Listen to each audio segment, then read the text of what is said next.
Croissants, let's do this. Oh, maybe we should turn on our recording thing, shouldn't we? Fuck. Since this is a podcast and whatnot. Oh, yeah. Oh my god. It came out with a title called Oni or Not. Here we go. Oh my god, that's awesome! Well, that's gonna, maybe that can be the actual episode. Title, yeah. Load. What episode is this? 79. Onilicious. Onilicious. The cheeky troublemakers Onis? I don't think so. These things are not cheeky. Nor are they trouble. They're cheeky troublemakers Onis. I don't think. Babies! Oh wait, spoilers. We'll get into that.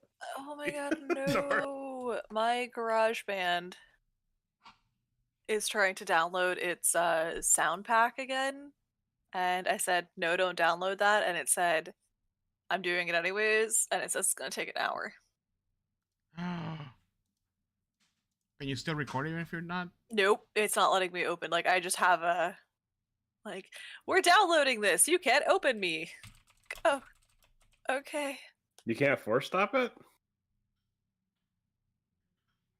Let's... Stop it. I don't want that. I don't need that. Nope. Let me put up the technical difficulties. I'm so sorry. No, it's fine. I was literally about to say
Wait, should I record or just not even worry about it? Because No. Craig's here. Nah, done. We're doing Craig. All right. Yeah.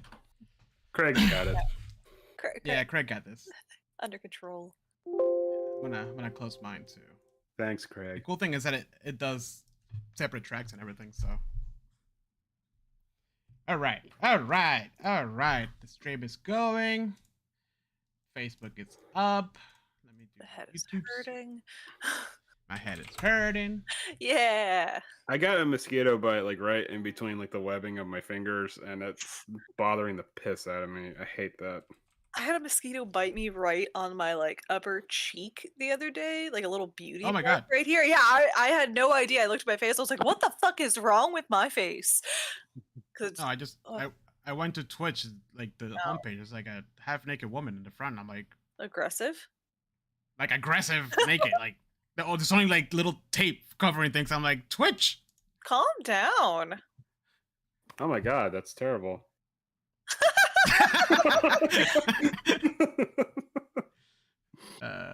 The funny thing is that the title of the stream is "How is this allowed?" Question mark. Oh jeez, I don't know. That's a great question. Because nobody has reported you. That's why. Yeah. Oh, they have by now. Okay, I doubt it. Bunch of pervs. Okay. Live. Yeah, that's, All right. that's a Cool. hard line to toe. Like I Yeah. support you. Did we do the sync? Did we do the sync with Craig? I can't remember. I don't think we need to because Craig's doing the recording. All encompassing. Right. Yeah. All right. Well, here we go. Let's get this party started. All right, let me cue up the Ow. Okay. bumper. Okay, ready? And welcome to another episode of Attack of Opportunity Podcast. It's been a month again. You know, we came back and then we left again because why not? Welcome to Attack of Opportunity, a podcast all about Dungeons and Dragons, tabletop RPGs, board games, video games, books, creepy lore, and myths. Yeah, man. It is one of those mornings, isn't it? Yeah. Yeah. With me, as usual, Andrew. There's a very Heather. tired energy in this room today. Heather, our residential spooky girl, who's gonna teach us about Onis today. The creepy Japanese, correct? You can correct me later if I'm wrong.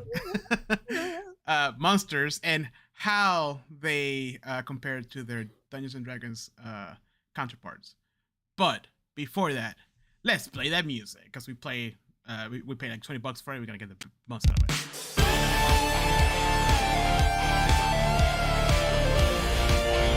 So after that brutal assault by the orc warrior, the initiative now goes to you. Jose, what do you do? I'm gonna cast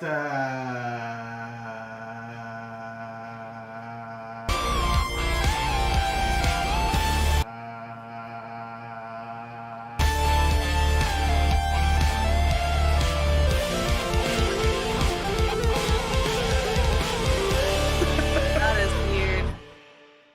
and welcome back. Oh, hi guys. How you doing? Hello. You know, we do more content in this channel, but I feel like the main one, which is the podcast, barely happens anymore. Yeah.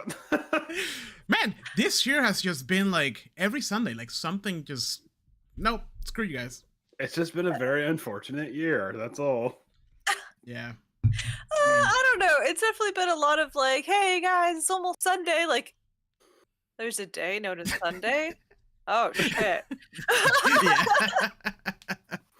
Oh man, I hate that Craig is orange because like I have this orange glow on my face right now. You see Oh, it? he's teal for me. Oh, he's orange for me. He's- Can I change He's that? orange for me as well. Wait, can I change Oh. He's teal for Can I- me. Maybe oh, I'm just I'm gonna- special. I'm gonna tape some. Craig, for all you guys that don't know, Craig is our intern. He records and edits all of our episodes. We pay him absolutely nothing and make fun of him all day. I don't know, I'm he's kidding. I'm probably- kidding. Don't cancel me. that? Craig, It's you. just- He's an just- overlord just- for a while. It's just a butt. Craig, you motherfucker. I didn't ask for the watermelon wave. I wanted the peach one. God damn it! You ruined this recording session. It's all over. All right, so today we're doing another one of our Beyond the Manuals episodes as we talk about Onis. But before we deep dive into all these spookiness, traditions are traditions, so we get to talk about what we're drinking, which apparently we all are in the same wavelength because we're tired. So, who wants to go first? I'll start. I am at the bottom of my second cup of coffee because I started the morning off with a peach Red Bull and then 2 cups of Ooh. coffee, and then I had to Oh. eat croissants to balance That, things. that's a nice balanced breakfast. I had extra notes to do, and a book to read, and I stayed up way too late, and then realized as I was drifting off to sleep that we were recording. So, hey, here I am. I got it done. Great. That's the type of commitment I expect from one of our podcast Researchers? Researchers. I'm a researcher at Yeah. this point. What are we? I don't know. Andrew, what are you drinking? Or what did you The just eternal drink? question. I was drinking an Alani new watermelon wave. Fucking crush that shit. Let's go. You guys got 45 minutes before I start crashing. Did you just? Oh god. Oh my god. I'm drinking straight from the tree, a watermelon monster. Oh yeah. Fresh. Nice and fresh.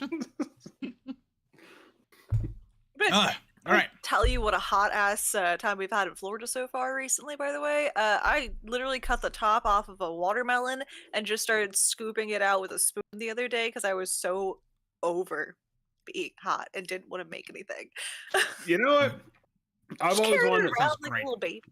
I've always wanted to try the thing where you cut a hole into a watermelon and you stick a vodka bottle in there. You shake it, and apparently it infuses all the watermelon with vodka, and you can just eat it, and it's alcoholic watermelon now. Done it before. So, It's intense. Is lot. it okay? But I'm not a vodka person now.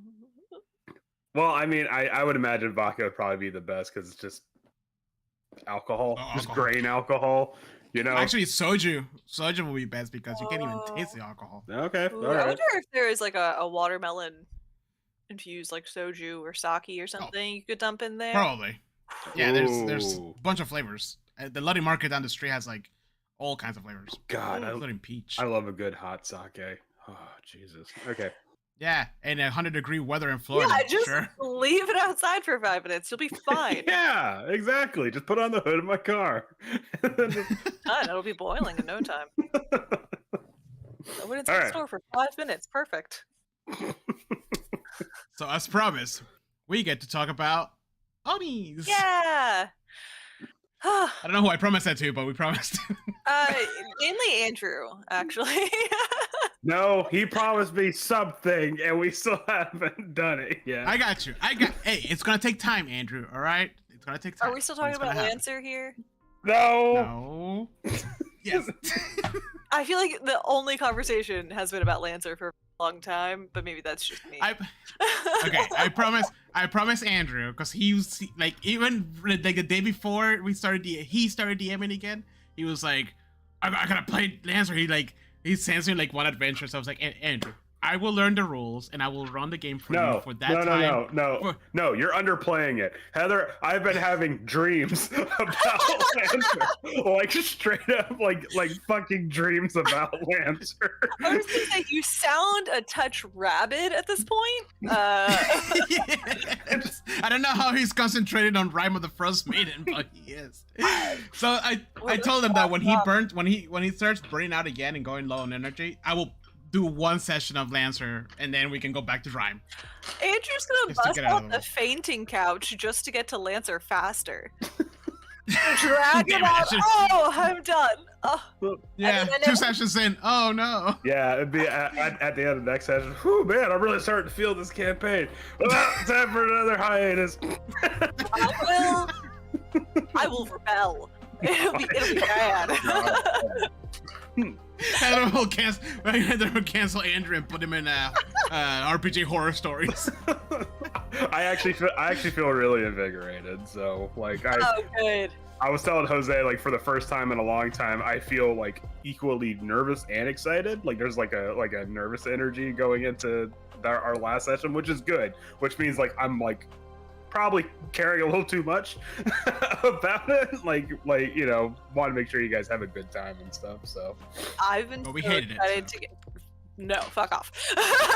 I've been so excited to get back to Rhyme this entire time. Like for the last 2 weeks, every other day, I just look at Alex and I'm like, I want to go back to Beery so bad. I want Yeah. to go back.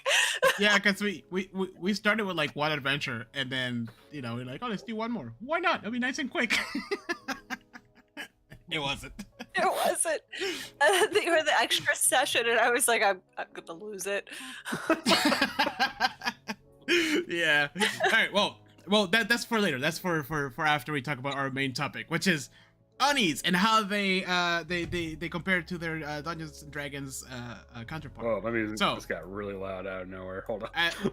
As per tradition, let's start with the monster guide so we can compare. Andrew, Okay, you're so the expert. so the Onis and the monster manual are not like the stat block doesn't immediately pop out on you. Like they do have some spells that the 1 day each thing. Like if you're kind of clever with them, you can make them really devastating. They also have a lot of at will spells that are pretty useful. But the Oni like itself, to me, like the kind of lore behind it, like this might be one of the few creatures in the monster manual that actually genuinely kind of scares me. It's one of my Good. If you guys go back to one of our previous episodes, it's one of my favorite monsters and one of my mid-tier favorite monsters. We had like Oh. 2 episodes about top 10s and mid-tier. Like, so It's actually one of those monsters that the more I look at the artwork, the more uncomfortable I feel. yeah, they're creepy as fuck. So, Oh, but- which is perfect. That's how you should feel about them. so okay, so the Onis in D&D lore, at the very least, are described more like boogeymen. Mhm. Like there's actually a like a rhyme, like a children's rhyme that's in the monster page. Yeah, I can read it. Okay, go ahead. Lock the door, blow out the candles. Oh, the lights. Yeah, I already fucked it up. Lock the door and blow out the light. The hungry Ani hunts at night. Hide and tremble, little one. The Ani wants to have some fun. Hear a scratching on the door. See its shadow across the floor. The sun won't rise for quite a while. Till then, beware the Ani smile. And Ooh. the No, thank you. reason why it's considered a boogeyman is because one, it can disguise itself. It can change shape. It polymorphs. It essentially polymorphs Yeah. into a humanoid that is small or medium or even a large, because it is a large creature. Mhm. So it can blend into like a populace pretty easily. But on top of that, it eats people. Like it genuinely eats people, and it considers babies particularly delicious, as one would akin to veal for beef. Yeah. So, and then on top of that, it's even outside of lore, it's still kind of scary because it has, like I said, the innate spell casting. Might have to be a bit more clever with it, but it can be useful. Mhm. But all of its attacks are considered magical. So even if you have like lycanthropy or something like that, it's going to punch right through your resistances. Ooh, shit. Yeah, exactly. And on top of that, it has regeneration. Yeah. Unlike Also has it. unlike other creatures, its regeneration is just full stop, because there are some Oh. like the troll, like it'll stop regenerating if you use fire damage. The vampires will stop regenerating if you use radiant damage. No, this guy will always get a certain amount of hit points back no matter what. So Yep. you just Yep. so if you do have to like get in a fight with it, it's going to be like a war of attrition. Yep. And it has a fairly decent AC. It's not the highest. No. But it has very decent AC and quite a hunky level of HP points. Mhm. I actually kind Um, of love that because it really lends itself to a bit of the lore behind it, which is we'll get to that. We'll get to that. But like, Okay. even if should you have to fight an Oni face to face, it's going to be really slippery because it can cast invisibility and darkness at will, and then for each of it, the only offensive spell it has is Cone of Cold, and I feel like that's more like a break glass in case of emergency sort of a thing, because the rest it's like sleep, gaseous form, and charm person. So it's really just changing the tide of the battle so that way it can Yep. get away and sneak off in the middle of the night to eat more babies. Right. Yeah. And the minute I knew that this was one of my favorite monsters is because if you guys remember, Heather, I'm glad you're here for this story. when we were playing as Storm King's Thunder, and you guys were on that boat with King Hakaton being tied down, and all of a sudden there was a bunch of pirates, and then you guys cast darkness, and then you realize that the pirates are hitting really hard for some reason, which is kind of weird. It was two Onis that just happened to be there, and then you guys took them down anyways. But it was a pretty awesome fight. I was like, holy shit, these guys are great. It was a wild fight. Yeah. All I remember was like darkness and ball bearings. Yeah. But you're And welcome. Onis, You're and welcome. Onis' true weakness. Pure fucking chaos. Yeah. Entire campaign. But I love Onis mainly because of all that lore behind the fact that also they can transform into and just look like anybody else, so they can live in town with you. Mm-hmm. Yeah. Like nobody will ever think twice that there's somebody here. Oh, shit's happening. Weird. Oh, it's spooky. And But you know, it could be old grandma that's just chilling, making cakes for people. You know, Well, Making also- but at night pies. making pie. no. But also on top of that fact is that they have a really good deception. They have like a +8 to their deception, and then also on top of that as well, they have really good, not like great, but they have pretty good saving throws. So they're gonna be like, it's gonna be kind of I tough. love it. Yeah, because a lot of monsters have like one or two. These guys have quite a few. Yeah, Yeah. I really like that specifically because a lot of the stories about Oni, because there's so many stories about Oni. Like we're gonna maybe touch on a couple of them, but it's a really deep history. They're so difficult to defeat that you basically have a built-in mechanism to try to be as creative with how you deal with them as possible. Because a lot of the stories involve using their cunning and creativity to defeat these creatures rather than taking them head on. Because, well, you saw that stat, so all of those powers, everything else, and a lot of that crosses over. So, I mean, if you want to, and they can also fly because fuck it, why not? Fuck you. Yeah. Like, That's why I love Onis, and they're terrifying. They're spooky. You can play them really well. You can hide them really well. They can be with the party the whole time. mm-hmm. Ooh, okay. Like this is definitely one of those monsters that, like, if you just look at the actions, like if you just look at the attacks, they don't seem that great. But then once you really start kind of picking apart, you're like, oh wow, these guys are like, they can be devastating to a party. Yeah. Because like the stat block is nothing, you know, it's like a quarter of a page maybe at most, so you're kind of skim through it. Right. But then once you start looking at like the saving throws and the stats and the how much their scores are, plus some of the spell casting abilities, and really started thinking about it, I think it I don't play them well, but somebody else could probably do some serious damage. Well, I mean, I would imagine that if you just take an Oni and you just have it like in an arena or two fighting like things, like that's the wrong way to do it. Like you need to really lean into that lore of them being, like I said, like the boogeyman. Like they could be anywhere. Like really lay those seeds of paranoia, you know? Like have it be like the adventurers go to a village and somebody's eating children and they have to find out who it is. You know? They also tend to join forces with like other evil creatures, specifically if like more powerful evil creatures kind of let them live a life of luxury, and then just like, oh yeah, just give me the small child once in time and I'm happy. Mm-hmm. Yeah, I mean, it could be a beast of like Jebu Dre situation where you actually have an Oni that's the mayor of the village or town, and all of a sudden people are being attacked by animals everywhere around town. I mean, No why idea not? what this monster is, but hey. Right. I mean, And now people are thinking it's the wolves or something. I mean, Yeah. Oh, dire wolves. Oh no. oh, Claws. geez, man, that's so weird. You know what? Maybe we should send the children out for bait. We should send the children away for protection, but make sure they go at night. I actually feel like that'd be like a weird bait and switch where it's like the mayor really likes like kids. Oh no! Oh, he's just eating them. Oh, okay. We're good. Yeah. Okay, that's actually better. I thought it was the other thing. Yeah. Ooh. The mayor spends a lot of time at the orphanage. Oh, okay. He's also a butcher now. I see. That's fine. He's eating. Oh, whew. Okay. I Oh, I thought he was. Yeah. I thought we had a problem here. I thought we went way off. God. Honestly, I think a fun character idea would be to have an Oni, or like a person who's an Oni, nobody knows what it is, that runs a juvenile facility. That would be great. That would be that. Teacher. Yeah, Mistress. like you can do like an orphanage situation, like from that Thief game, where it's like, you know, like a really creepy orphanage or something. No, not orphanage, because orphanage people feel bad for orphans. I'm talking like a jail for kids, like a juvenile like detention center. Oh, and like, oh, some of them got in a fire, didn't make it. Oh, crazy. In the D&D world, I think that would just be jail. Fair.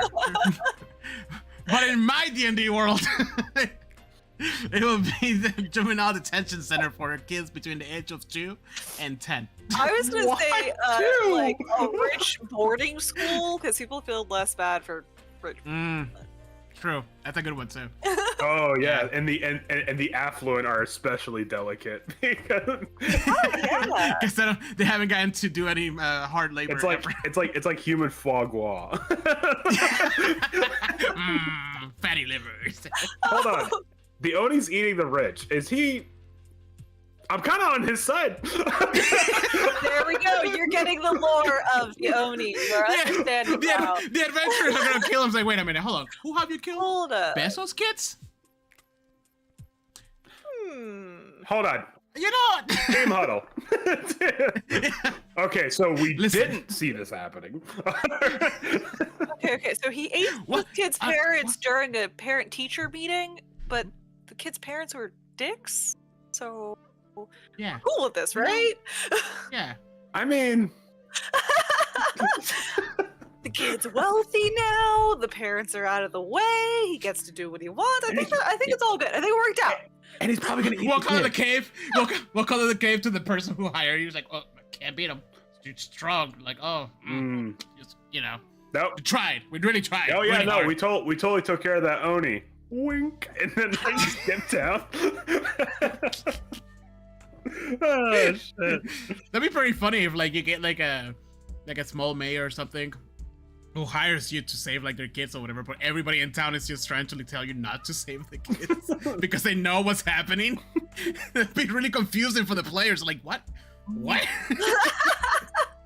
Oh man, it'd be like a real Shades of Grey situation where it's like, I don't think there's any bad guys here. Well, actually, no, we're all bad guys. But what's the lesser of the evils here? You know, Yeah, that kid was just kicking that wheelchair kid. So like, you know, yeah, he could probably eat a kid. We'll give him that kid. Entire campaign called the Gray Area, and it's just all messy situations we have to figure out. You know, there's bad Oh, that people sounds- on both sides. oh, that kid. Yeah, can you that Oni? Eat that one. Oh man, can you imagine a family of Onis? Yeah, absolutely. Can there be? Great. I imagine there can be a Yes. family of Onis. So Yeah. Oh, they're all disguised as families, right? Like there's like the kid, the teen, the mom, the dad, but they're all like the same age male. Like Onis. Why? When they transform. Man, I'm really tired of playing Little Debbie. You can only tell the dad Oni, like who the dad Oni is, because he's got a bit of a belly. His hairline's receding just a scooch. Oh man, Jesus Christ! All right. So, He other than that, I mean, he uses a sleep spell on himself every time he goes on the couch. Just...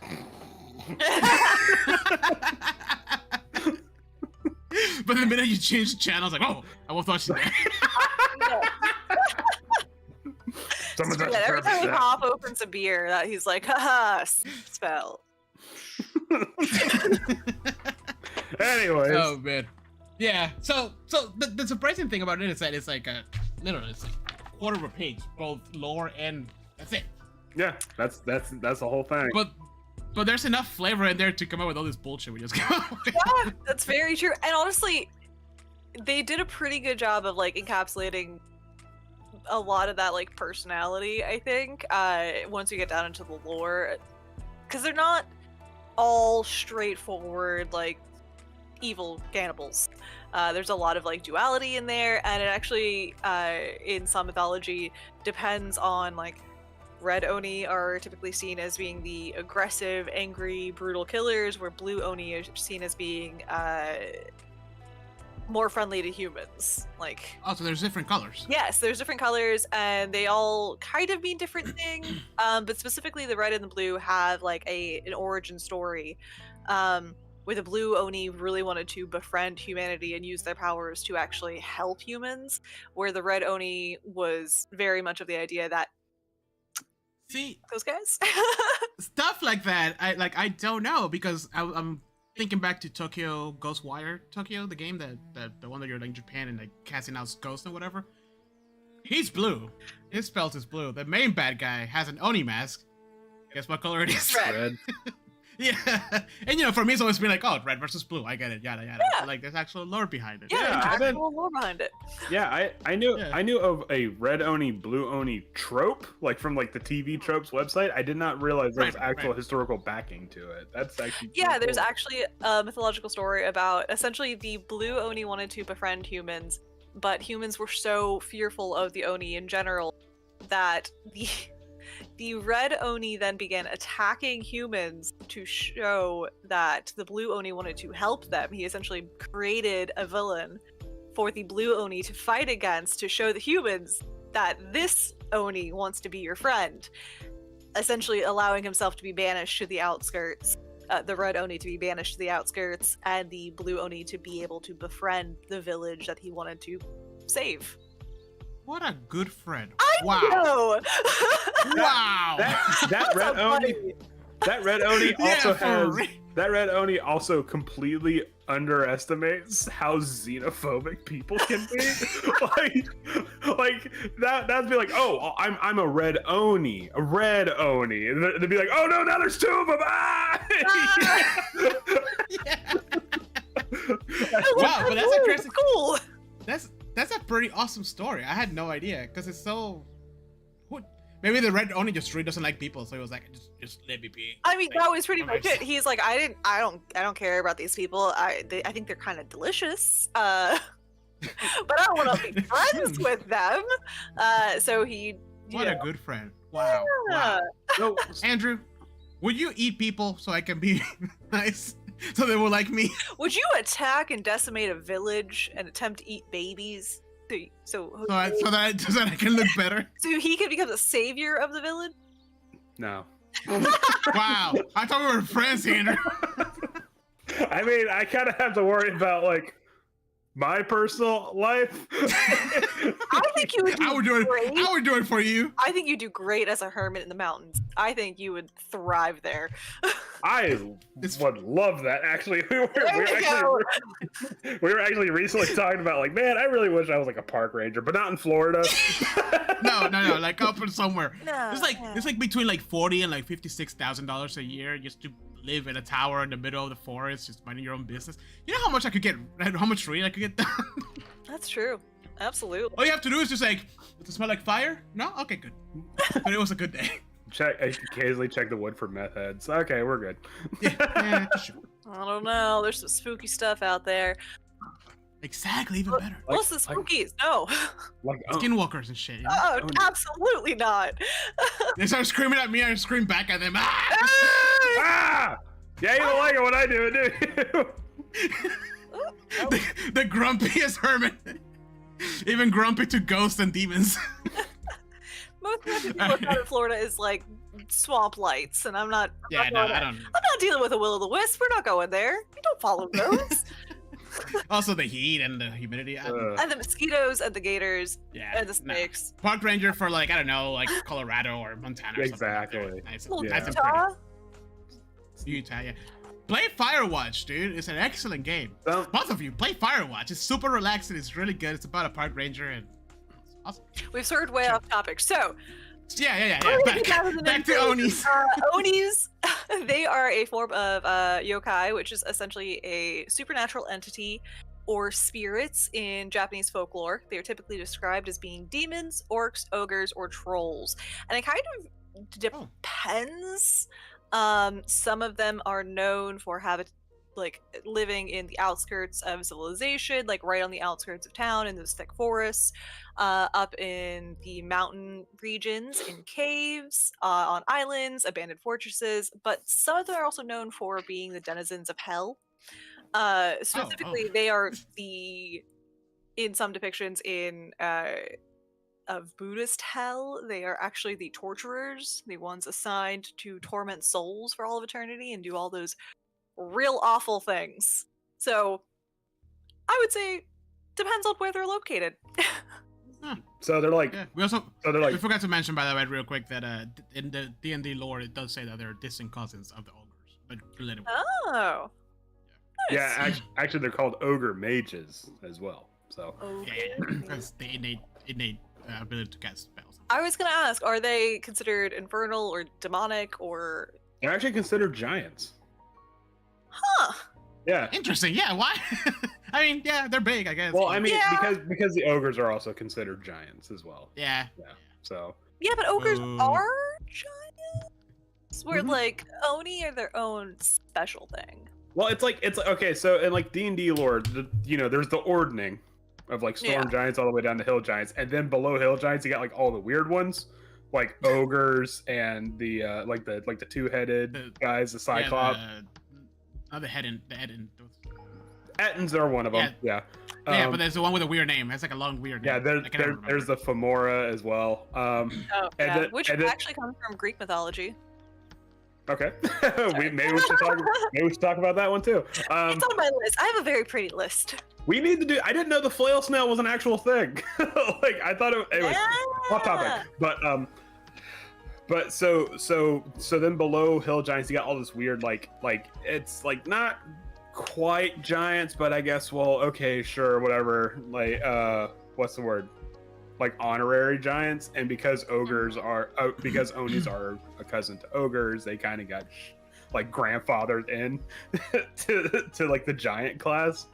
Yeah. I mean, Which, by the way, there's a new giant book coming out. ooh, Yeah, so they might actually expand on them besides just being a big bag of hit points. Anyways, I just want launch rules. That's all. Just yeah, let me launch people. Just just throw I people. feel like wizards just watch Attack on Titan and they're like, whoa, shit. just frantically taking notes. Amazing. So and then on top of that they are physically large creatures. So that probably lumps them in. Which how terrifying is that? Like, there's like your buddy here, Bob, who's been working with you in the lumber mill forever. And then one night he gets pissed and then he just You stole his grows. tool and he lost Yeah. his fucking mind. Then he just grows into this giant and like fucking eats you. Nom, nom, nom, nom. Either that or like a cloud of inky darkness spills from him, and then all of a sudden a big black taloned claw just reaches out and grabs you by the head and drags you in there. And no. Ooh. I don't know why that reminds me of an episode of Dexter's Laboratory. There's a bus episode where there's a monster Which attack the bus, and it turns out that it was a kid that got stuck there like a decade before, and he's encapsulated in a giant pile of gum, and it's like a really big dude. He's been using his toenails to capture snacks from the front of the bus. Wait, this sounds familiar. I miss this level of Cartoon Network. They don't make cartoons like that anymore. That is etched into my memory. I don't know why. Was there like a part where like the nails go across the floor? There's like little wood shavings and stuff. Yeah. Like, okay, all right, I do remember that now. Okay. The guy who wrote that episode was just like, Yes. you know what I feel like right now? A snack, and he couldn't reach it. Like, fuck. He tried to reach it with his feet. Like, wait a minute.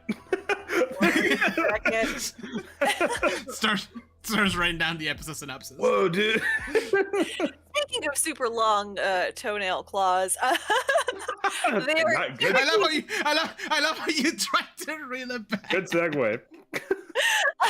they're typically portrayed as like huge hulking figures, massive muscles. One of their signifying things is that they have one or more horns growing out their head, sometimes described as being oxen horns or ox horns. Massive cannibalistic teeth, occasionally a third eye in the center of their forehead. Typically, they are depicted as having red, blue, black, or yellow skin, and very sexy. They are always shirtless. Uh, Even this one right here. Dude, if I had that physique, I'll always be shirtless too. What's funny is that a lot of them in some of the traditional images have like these big bellies too. Like the power is in the belly. Dude, some of them got dad bods, man. They ain't afraid to show it. Like, Yeah. Those are the stronger ones. yeah, no, Exactly. those are the ones that's just like, If you look at their calves, you know what? And they're really good at mowing their lawns.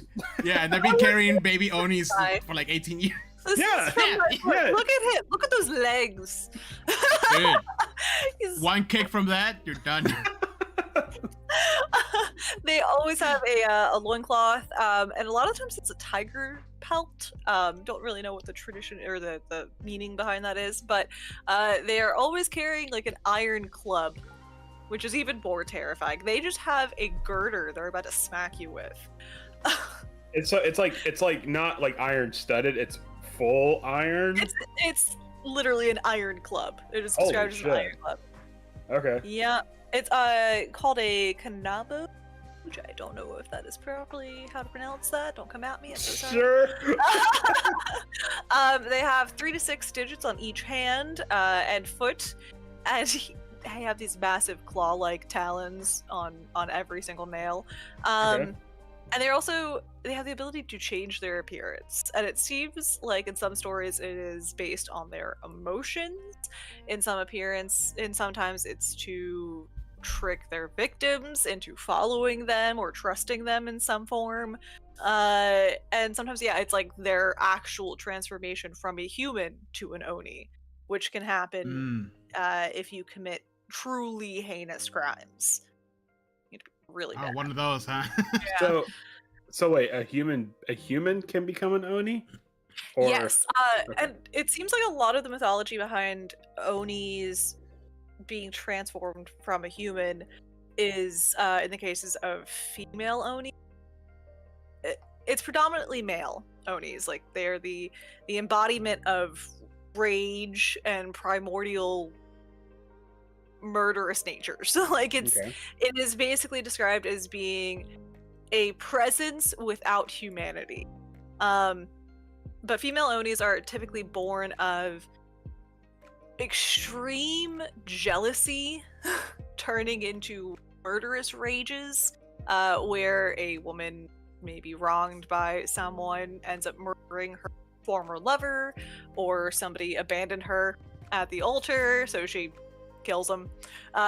Anything like that, essentially they are then transformed into these Oni and can never be turned back after committing such a horrific crime. So I was looking at like the importance of like tigers in Japanese folklore. Yeah. It's essentially they're like tigers and dragons are very closely related to masters of the elements, storms and rain. Oh. Also the king, quite literally the king of the jungle. So I'm assuming if you see an Ani coming out of like, you know, the forest with a tiger lowing, it's like, oh wow. Yeah. He took, you know, like fuck you nature.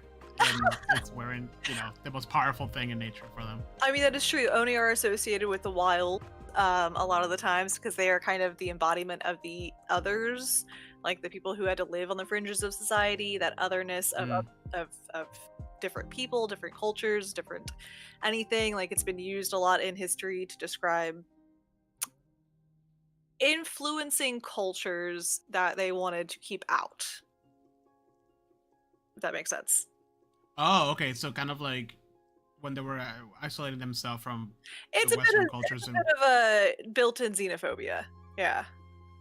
Of like, nope, those are essentially like they liken them to being Oni because they are the outsiders Oh, trying okay. to interesting. disrupt Yeah. the social orders within.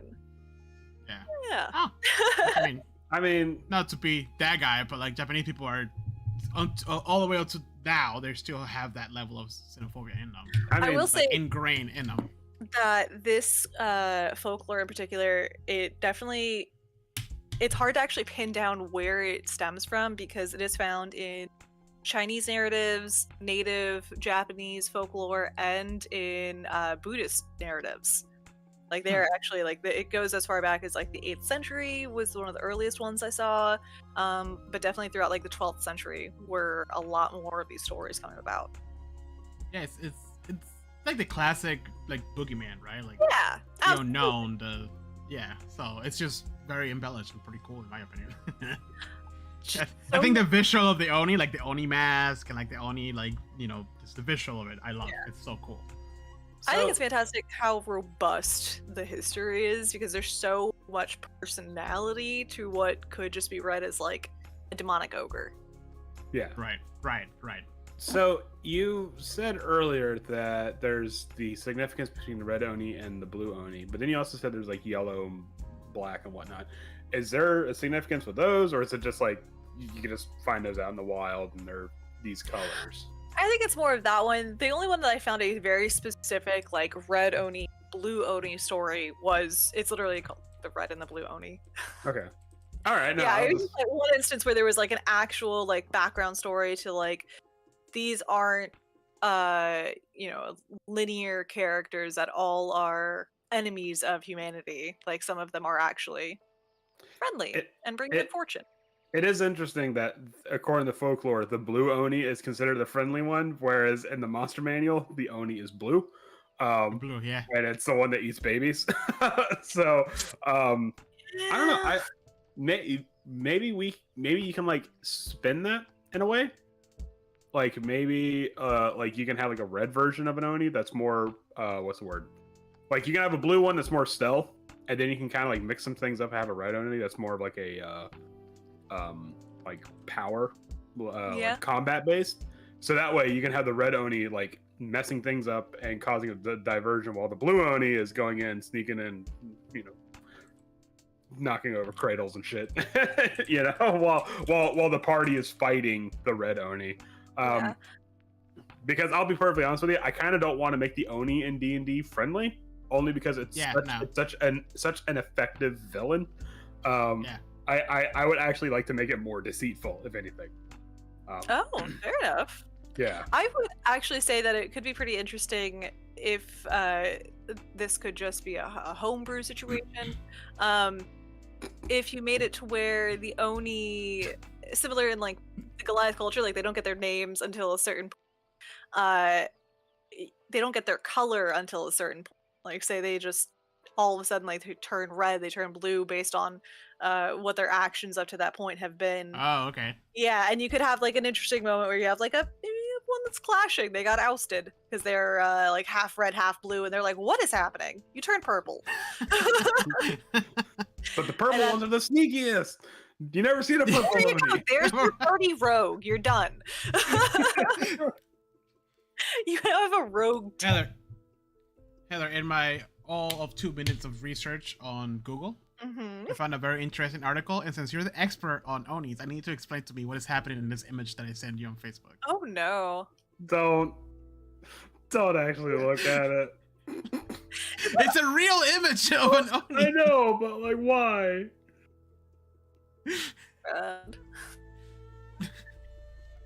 So for those who are listening, dancing butt? Yeah.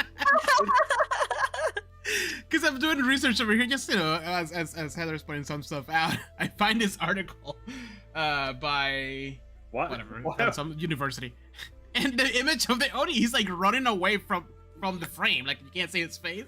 But he's like dancing, but yeah, man, with his butt out, and it's just that Oni's just throwing that ass out there, man. He definitely is, man. That is him scaring back to his cave after he ate 6 babies. That would be such what better way to diffuse a situation than have like this big prestigious like ominous thing and then just wee away. Well, I'm full. I love that so much. Y'all saw that, right? That wasn't just me. Yeah. The adventures are perplexed. That boy, right? Damn, why is that Oni all caked up? What the fuck? I'm sorry, I was upset that my children were eaten, but then I saw that donk. Damn, that Oni thick. I mean, sorry. Yeah, no, we'll take care of it. Everybody rolls wisdom to see if they got charmed. That's what the charm person spell is for it. Oh man. The donk. Oh. Oh Tony god. Man. Okay. All right. But So, I do like the idea of like, what if like the adventurers find Oni without like before they get the color, like you said earlier, and it's up to the adventurers to like kind of guide it, you know, like just make sure it doesn't turn into like an evil Oni for that. I don't know. man. I think that's an interesting thought. Oh, Or- or you have a chameleon situation that their colors don't settle until a certain point, Mm-hmm. and then like, they have a moral point in their time, like Right. that is their defining moment that defines their color. Or Like it would have been Octavio saving the person from being ousted out of the village. Boom. Yeah, right. And then I just turned blue. Well, or you can have it be like a phase 1, phase 2 situation where like, okay, we're tracking the Oni down. We're like, we got you cornered. And all of a sudden it switches red. Like, oh fuck. There you go. that was his defining moment. Now he's gonna eat you. Yeah. Ooh. You Or- failed your Christmas save on that one. Or you can have it be like, oh, the mayor of the town needs you to take out this red Oni. Blah, blah. It's terrorizing our, it's taking out our huntsmen. Yada yada. Like, and while you're out trying to solve the problem, the mayor is actually a blue Oni. It's like, it's like, oh, we'll go to the city hall for what's the word? Like to be safe from the red Oni, and then it's like, some of you guys go in the pantry. Just hide in the pantry.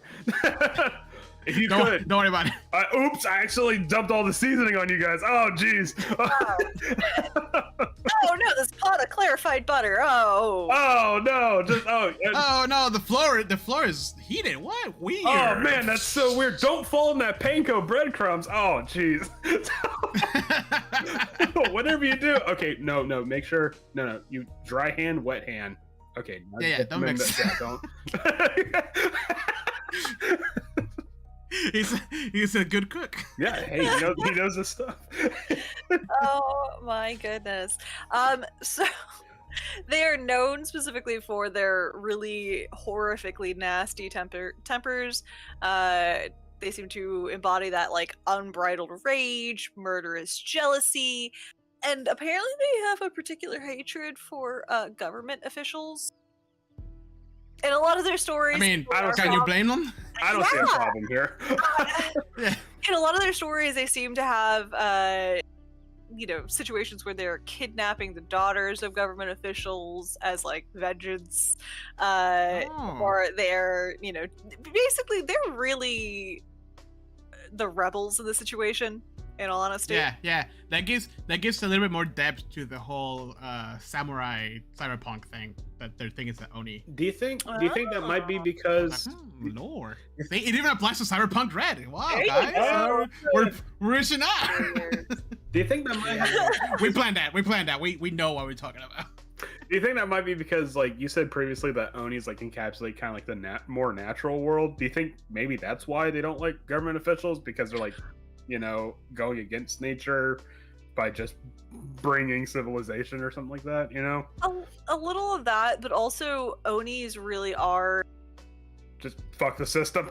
They're just like a description of like the others, like the people that are outside of the social structure of like say the towns, the villages, things like that, like people that are living outside of that system. That's kind of what Oni represent. That just gave me that. What the fuck up, samurai? We have a city to burn. That gave me. Down. Okay, so that immediately gave me an idea for an adventure, because you said like people can become Onis. So what if it was someone that was like wrongly accused of a crime and they get banished out of the village, and that person, due to their hatred and vengeance, becomes an Oni, and it's actually like the Oni's evil, like just flat out, but but like during the course of the adventure you find out, oh hey, like the mayor really messed up on this, and like You know, it's like, yeah, this guy's evil, but you're not that great too. You know, Dude, I mean, that's it a could good be one.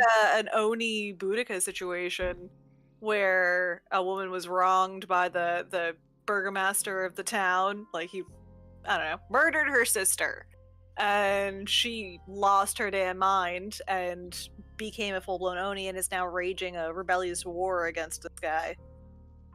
I'm on her Ooh. side all day, every day. Oh, that's good. That gives that gives so much depth to just like, oh, big spooky monster. Yeah. Start to give it a reason. And yeah. yeah, you're right. If you lay out like the clues or the information as they approach the Oni, maybe the party will be like, I know we gotta kill you, but yeah, I get it. yeah. It's like, okay, you're a monster, but how you dealt with this situation Yeah. led to this point. So Right. Yeah. It's the consequences of your own actions. yeah, Yeah, like, you have to still deal with the morality of the situation. Yeah. Whatever transformed that person into an Oni, if it was a transformation sequence here, Sailor Moon style, you have to deal with the fact that they still committed that moral sin. Right. Yeah, but also like, oh, like, do you help? Like, he paid you to help with the situation. No, I but if mean- you do, he wins. I mean, It's just. I know. I mean, like, you would probably end up helping the mayor because the Oni's going to be attacking innocent people. Like, that's the thing. Yeah. But like at the same time, you're like, okay, hold on, you also fucked up. So like, Yeah. like the right thing for you would be to leave or step down or something like that. So What if you find out that the burgomaster's been selling the second daughters of every family to, different continents? Oh. Or Yeah. feeding like the firstborn sons to, or no, they wouldn't feed those ones, never mind. Secondborn sons to the Onis. yeah, I mean, it could definitely be something where it's like there is like a lesser of two evils, Yeah. and it's like, okay, we're gonna clean up your situation, but then we're gonna have a serious fucking talk afterwards. I mean, your And whole then, thing could just end with you chucking the burgomaster off the no, like, you off the help the castle walls. burgomaster, Nah, fuck. and you tell the burgomaster that, right? Like, we gotta have to have a talk. But then the burgomaster sends people after you because now you know the secret of everything that happened. Mm-hmm. Because, oh, layers. Write it down. Oh, absolutely not. I'm gonna sneak that Oni inside the castle. Be like, all right, we're gonna set up a special meeting. You're gonna stop attacking this town. We're gonna give you the burgomaster. You can eat him in one fell swoop. I mean, I got some butter for you. Here's some salt. Here's some pepper. We're gonna do this. Yeah, you can, I got you This is some a special blend. bean. Yes. I got 2 words for you, Oni. Burgomaster tempura. Okay. He starts salivating. put some of that batter in the froggle and make the crunchy bits. You know what I'm talking about? Yeah, yeah. Mm. Oh man. Man. Little But no, I sashis think- and sashimis. I think that'd be really cool. Like like the mayor seems like a kind of like not like obviously he's a slimy politician, whatever. But then like as you like uncover it, like the big turn could be, wait a minute, the Oni was a good person that just got in a really bad situation, and then they messed up on how they handled it. So it's like, okay, now how do we solve the situation? Right. So Bam. Yeah. Here I liked them originally because you could like disguise them and they were really powerful. but I mean, you can. Silly me. They You can still- they are incredibly powerful. No, I know. yeah. It was layers and layers. Yeah. I like it. But I yeah, mean, I like the anti-government thing they have going on. That's very. it is Very- like that's very all punk of of their them. Okay, stories, My too. Onis are punk now. Yeah, So- they're fucking rebels, man. So we took out this Oni, but we also found a pipe bomb in their lair. they have the anarchist playbook or whatever. the cookbook. and a very detailed manifesto. I don't know how to go about it. Turns out the what is the equivalent of the FBI for the realm the Harpers? Iron Fist of Oh no, the, I know what you're talking about. no, they show up. It's like, oh, we were hunting this guy down for for making threats against our government. Plot sequence. Yeah, he Yeah. had a copy of the Artificer's Cookbook. Like you know. There you go. We saw the signs and we acted. Real fantasy. Yeah. Oh man. Okay, so we obviously would form their superhuman strength. But they also have some associations with thunder and lightning. Like they are known for their connections to those particular deities. So yeah, they use all of their ability to wield this massive power to murder, cannibalize, Which is Hell yeah. rebel. which is weird that the D&D one gets a cold spell as their only offensive Yeah. spell, not like Yeah. a lightning thing. Yeah. Because I think through pop culture, I've seen Onis as like thunder and lightning type Yeah. thing. Like I've seen that before. Yeah, Yeah, so absolutely. you're right. Why wouldn't you give him, I don't know, lightning bolt or something? I don't know. It's chill touch all over again. Or like chain lightning would be way too powerful. Never mind. No, give it to them. Like a little lightning zap. That's it. Unlimited power. But yeah, so one of the quotes from my book, the Book of Yokai, which was part of my research for this, describes them as a person-shaped anti-person, encapsulating everything that imperils human and human society. They are a presence that excludes human nature. So yeah, they are just the anti-person. They are the anti-hero Right. to humanity. But in all actuality, it's a duality. Like they still show the ugly side of what humanity is in the way that they can be transformed by being so wronged by society. By circumstances, yeah. Yeah. Interesting. That's Look at my dog being all cute over there. that's kind of like even like more scary is that they can encapsulate what a human isn't by Mhm. disguising themselves as a human.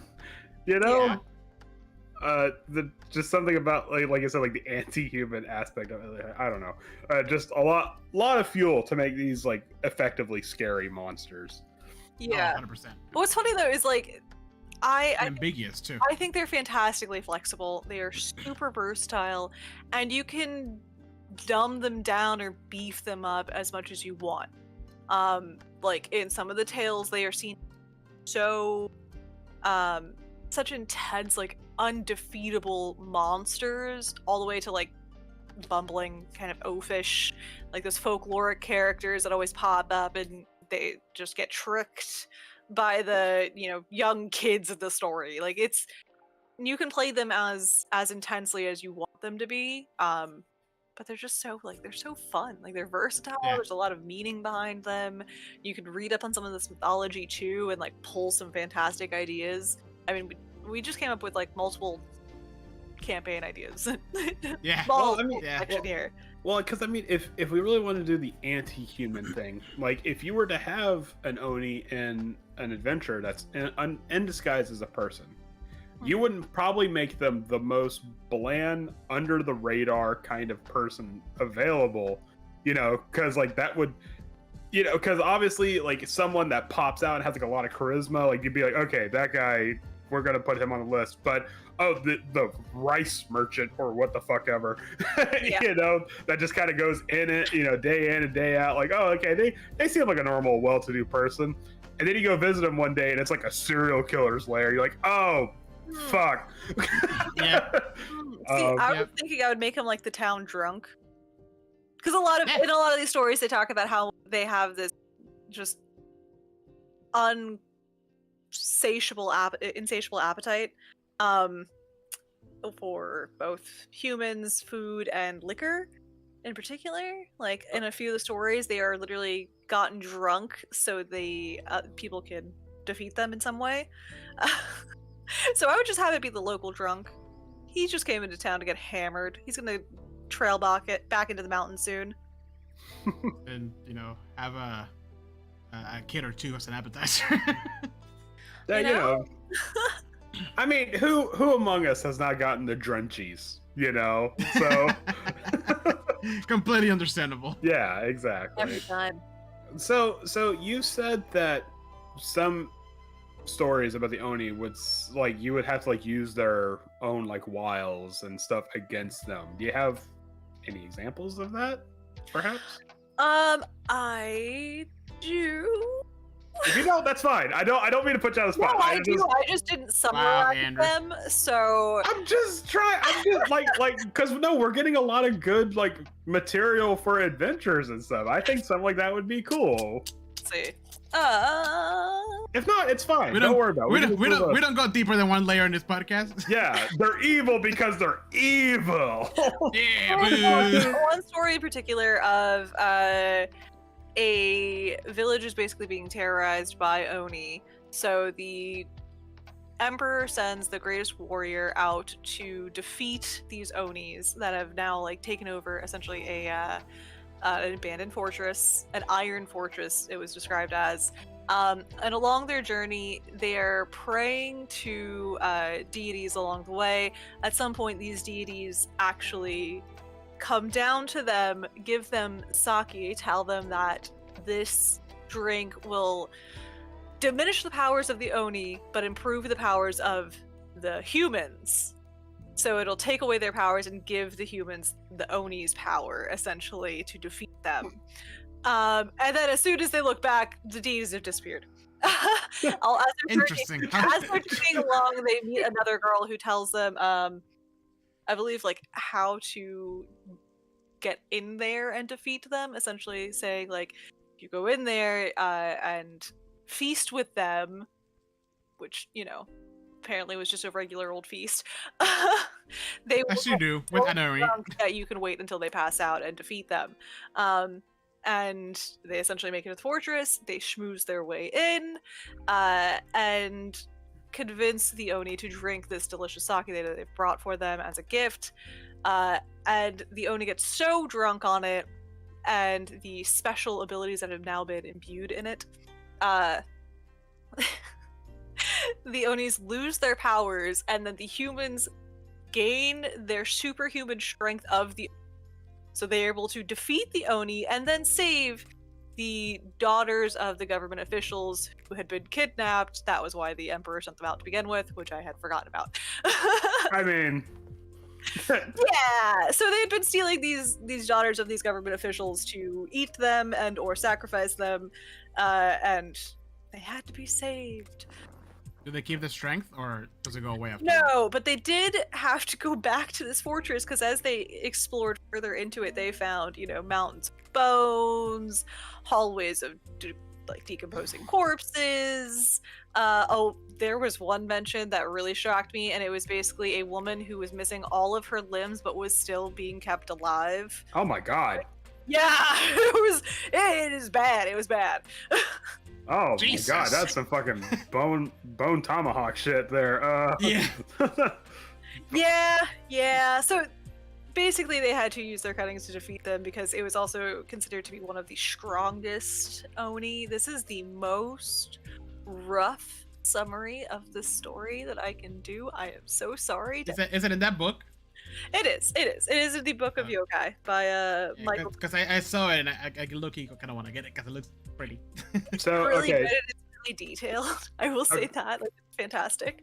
So I mean that that in of itself can probably be an adventure. You know, Yeah. like you could have like a sort of like Edo era like inspired setting. I don't think it has to be. I think I could just translate it to just all regular. Yeah, but it would be cool.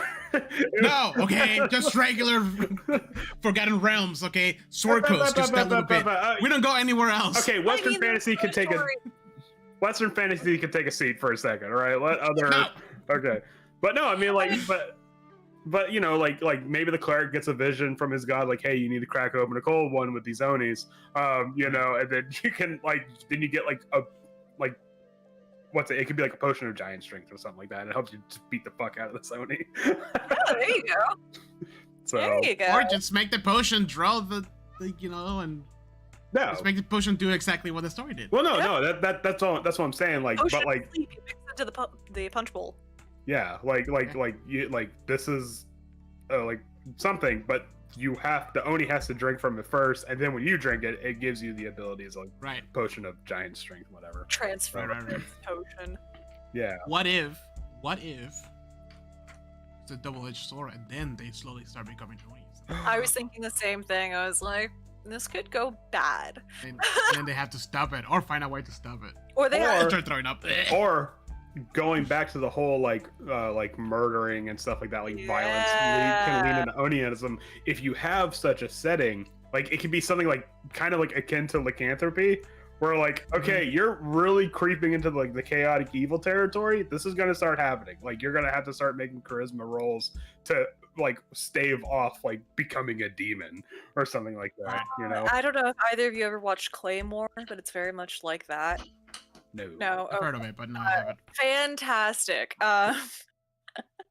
Essentially, these warriors are imbued with demonic powers, and if they use those demonic powers too far, they can then transform into demons themselves, and it's a like bitter end for them all, essentially.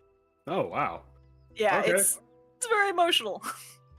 I mean, but that could also probably like lead to like a really interesting thing where you can have like a barbarian, like have like a path of the Oni kind of like subclass, you know, and like as like when they rage, they maybe like encapsulate some of the Oni's like strengths and stuff like that, and they can, you know, kind of become an Oni themselves. But like if they use it too much, then There's a description in here of essentially an Oni who by day looks human, totally fine, totally normal, but the second moonlight hits him, he then transforms into a 25-foot tall fucking monster. Oh, Wow. okay. Or, okay? Absolutely wreck you. How do you miss that? Just. I like to imagine that the minute, like a little bit of moon just. Oh yeah. Ah! No, none of that. It's just him, and then just. Throw it There's no there. fanciness. It's But- just. But then maybe you can have like the Oni's club.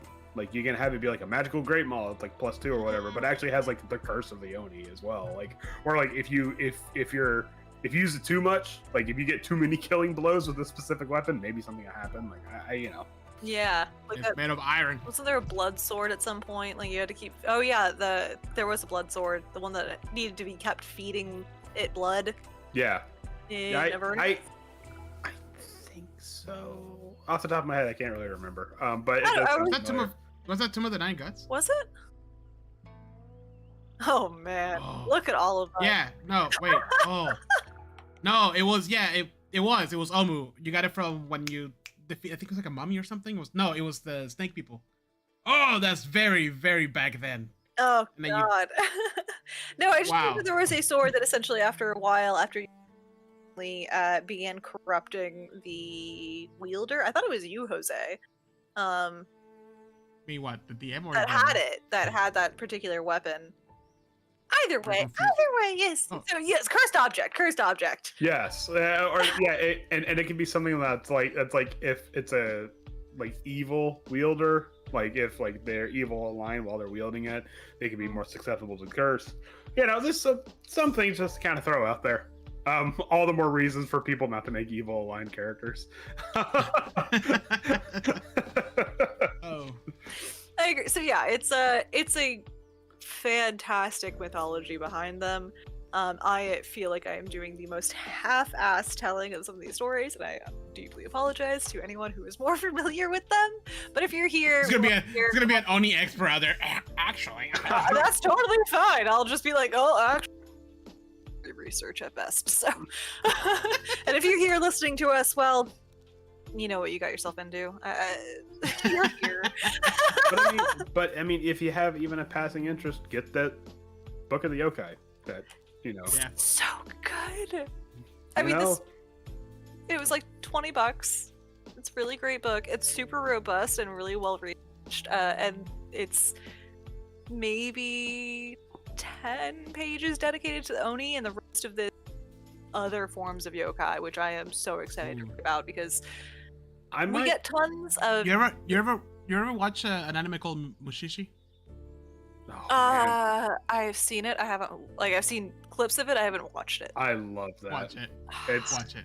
it- It's a fantastic. it anime. is- and it it- deals with all kinds of like Japanese folklore and stuff. it like is that. it is such a nice like rainy weather anime. Oh, You know? To the point that sometimes it makes me really sleepy. Yeah, like I need that. like But some of the stories are horrifying. oh they are, but I mean, but it's not like action horror. It's like, oh wow, that's terrible, No. while you're there drinking your chamomile tea under your Yeah. Like it always starts with like beautiful like atmosphere and it's like super serene and chill. Like like almost like you're listening to lo-fi. You just watch this thing really nicely, and then there's always a moment where like all I remember very vividly is one of them. This like dark goo spirit comes out of this girl's eyeballs, just yeah, and you're like, oh. Oh, there's another one that just came out on Netflix that I know for a fact I will not be able to watch, but it looks so good, and it was like Tales of the Macabre, Japanese. I've seen that. Yep. Yeah, it looked fantastic, but I know that the imagery alone will haunt me. I can see that for myself too. But I love that. I love that, and I love not being able to go to sleep right after that. But Mushishi's not like that. Mushishi's it's laid back. Yeah, it's like it's the horror that when you think about the horror itself, it's horrifying. But when you're watching it, it's happening like it's. Yeah, it's very nice. If there is anything scary, it's very detached to the point where it's like, oh, this is really sad that this happened to this person. Like you're not seeing it like in front of you, like you know. Yeah. So, Fair enough. And watch the first season. I think it's on Hulu. Because there's 2. The second one, it's okay. It's good, but it's not as good as the first season. And they have a weird intro song too that I love, but it's really out of place. No, I don't think it's out of place. Really? I walk out like, what was it? Whatever. No, it's very relaxing. It's very, you know, it's not like bombastic and like da da da da. Like no, it's a one guy and a guitar. You know. Yeah, I do like the song. It's just I think it's really weird. Anyways, we're out of topic.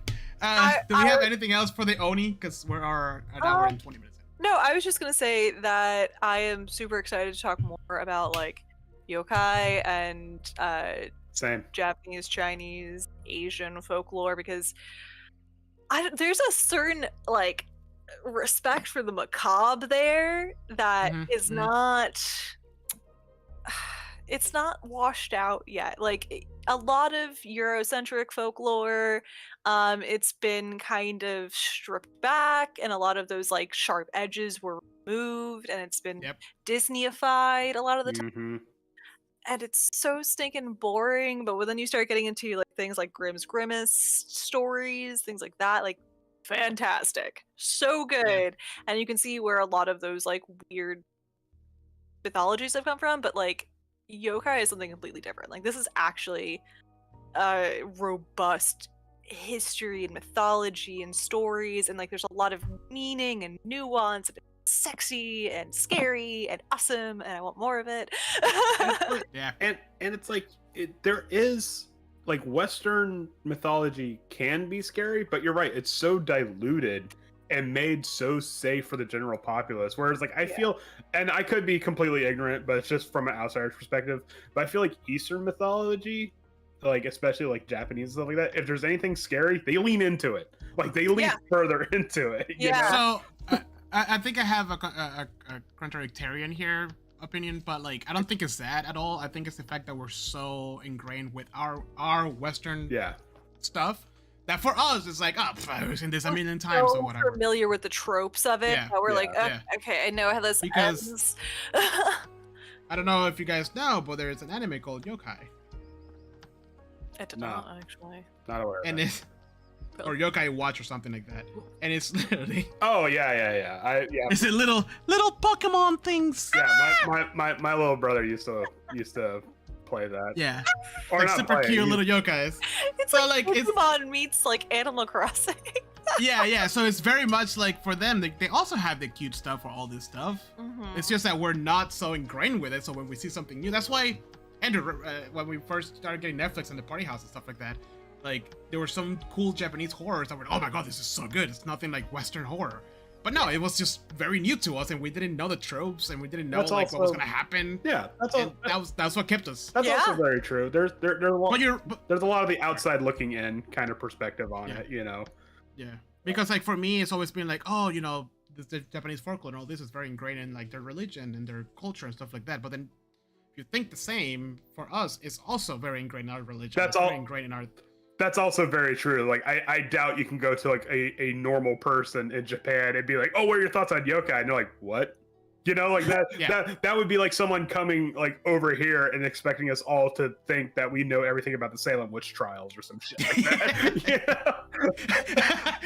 And it's like, but I do. Well, I mean, no, there's a good chance. But like if you ask Giles me, Corey is a fucking G, okay?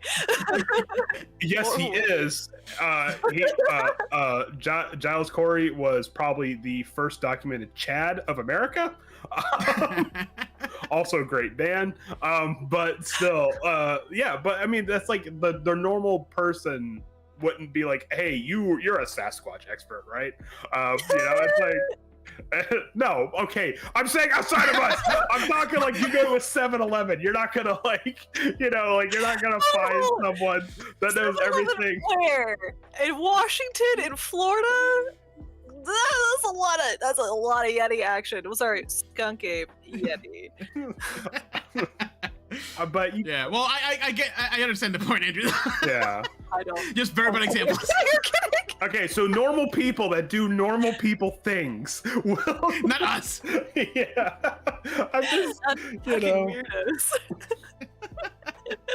Yeah, but I do agree though. Like whatever, like Japanese folklore and Japanese horror movies and stuff like that and stories, it's like, oh my god, this is so scary because you don't know. And that's you don't know. And sometimes it's not about the jump scare or the creepy, dismemberment. It's about the psychological lingering effects of it. And that's probably why like monsters like the Onis are so fascinating, because like they give us a new perspective on like horror, or like just mythology in general, I don't think there's also a lot of like the psychological factor in like European American folklore. Like that psychological factor is huge in some of these stories. If there's ever like a monster that has been born from a human in Western mythology, it's usually because of another monster that's like passed on the curse or something like that. All of a sudden you got like the Jersey Devil. Yeah, or like vampires or werewolves or something like that. Like you don't ever get like, no, this guy got really fucking mad and turned into a wolf. The Loop Guru didn't observe Lent, and now he's fucked. Yeah, well, there you go. So empty out your Lent traps, or else you're gonna become a Loop Guru. That's right. Yes, that's exactly what it is. Almost forgot to mention, there was another bean moment with the Onis. It is tradition in some areas of Japan, in like Kyoto, where they actually on like it was January 15th will throw beans in their household or out of their doors to cast out the bad spirits and bring in the good luck of the new year. And for some reason, beans is the weapon of choice against Oni. There you go. So specifically like soybeans. Moral of the story: if you're hunting monsters, always have a pocket full of beans. And rice. Preferably uncooked. And gold coins. And gold coins. Just a can of beans. The Oni's coming, he's like trying to open it really fast. I can't get the grip! I can't get the grip! Where'd the can opener go? I don't care! Axe it!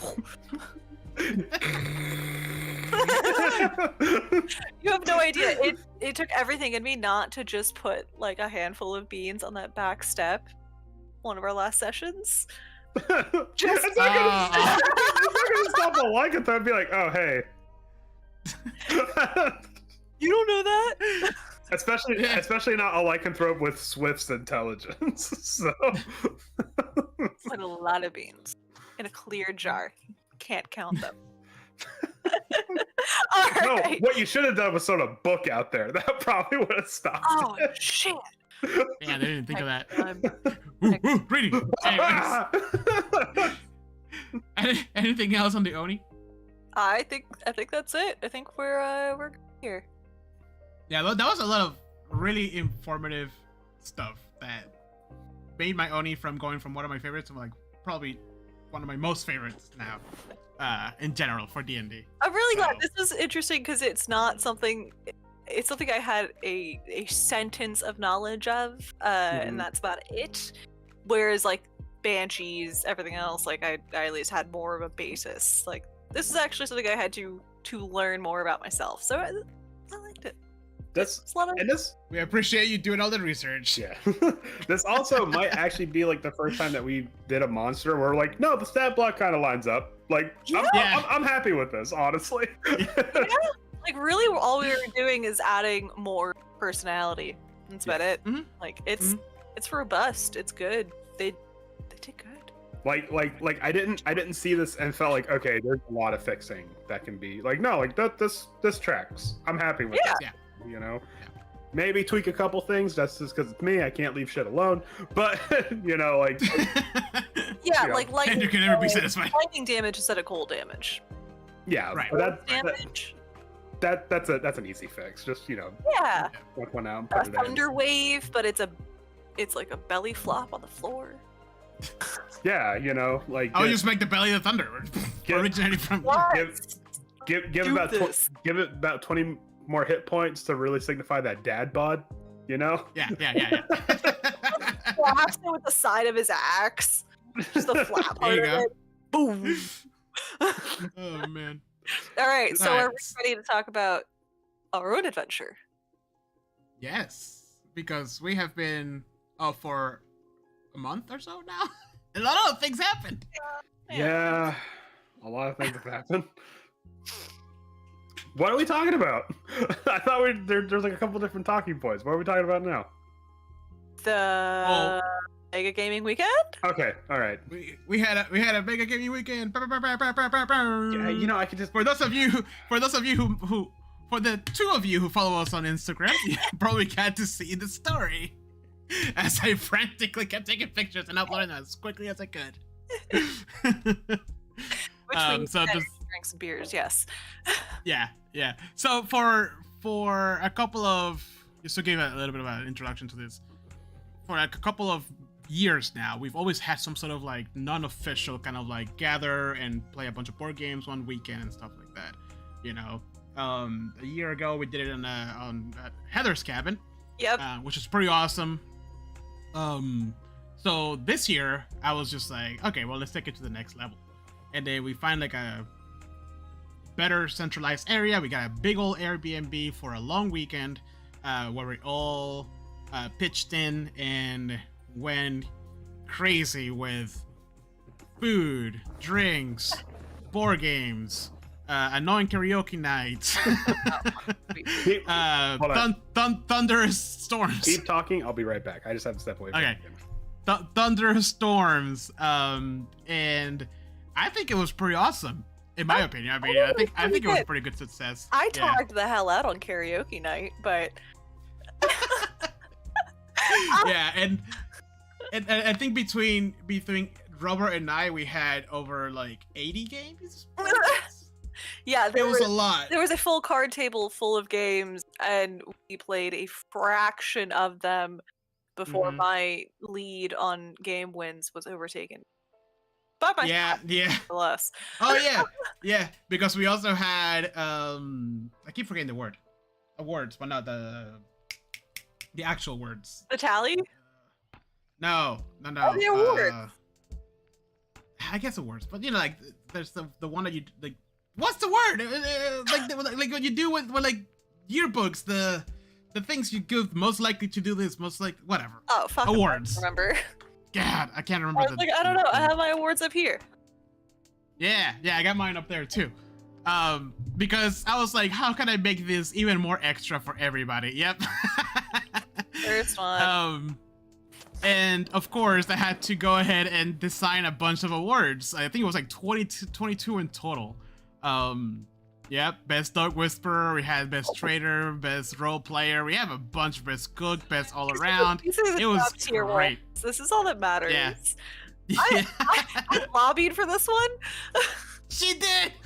That's what I loved that throughout the weekend. At first, I was like, nobody's gonna even remember this until the very end. But between you, Michelle, and Chris, you were all very obviously lobbying for different awards. Even Chris was like, she was in the kitchen, she was like, I'm cleaning right now. Kristen got the cleaning and the cooking because she threw it down. Yeah. It was a ridiculous weekend, and I want to do it again next year. But more specifically, let's talk about like some of the board games that we played, because we played so many board games. Andrew texted me and he's like, we cannot play games we played before, and like I knew exactly what he was gonna say before he finished that, because I was like, no, not Shadows over Camelot, even though I did play Shadows over Camelot. Right. But I'm not touching Shadows over Camelot. I'm not touching like the board games I'm bringing, because I want to play stuff that, like, if there's ever a time that we are going to play games that we never touched before, this is it. Yep. You know. Yeah. It was 12 of us, right? Yeah. 12 of us, 10 that stayed at the house, and then 2 that lived close enough to kind of just drive there. Yeah, Andrew and Teresa. And we had 2 tables, and it was literally a game on each table pretty much the whole time. Mm-hmm. Yeah. Going on. Roving tables too, because it kept moving from like dining room space, living room space, dining room space. Yeah, because it can be, some of the games got really intense.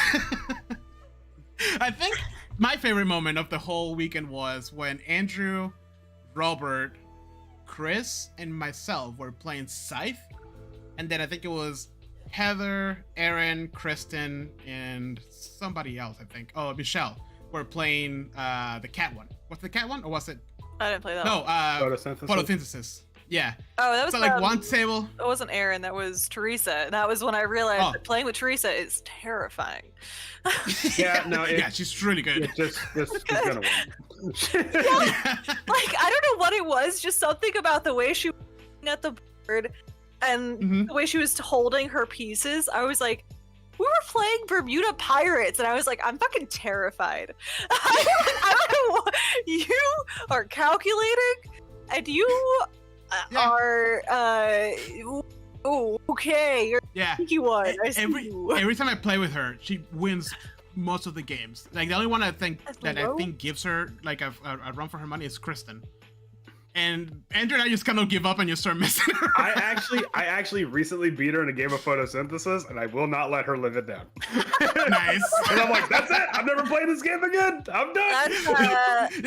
Retire champion.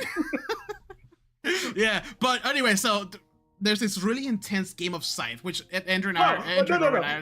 What's really funny to me is that, from my perspective, is that we're playing Scythe. Which is which is like a diesel punk, like Soviet era, like war game, and we're all kind of being cooperative. And then there's this nice game of like photosynthesis or whatever going on. That's supposed to be like lo-fi, kind of chill, whatnot. And they're competing, and we're all just like, and we're just like, gentlemen, I have a proposition.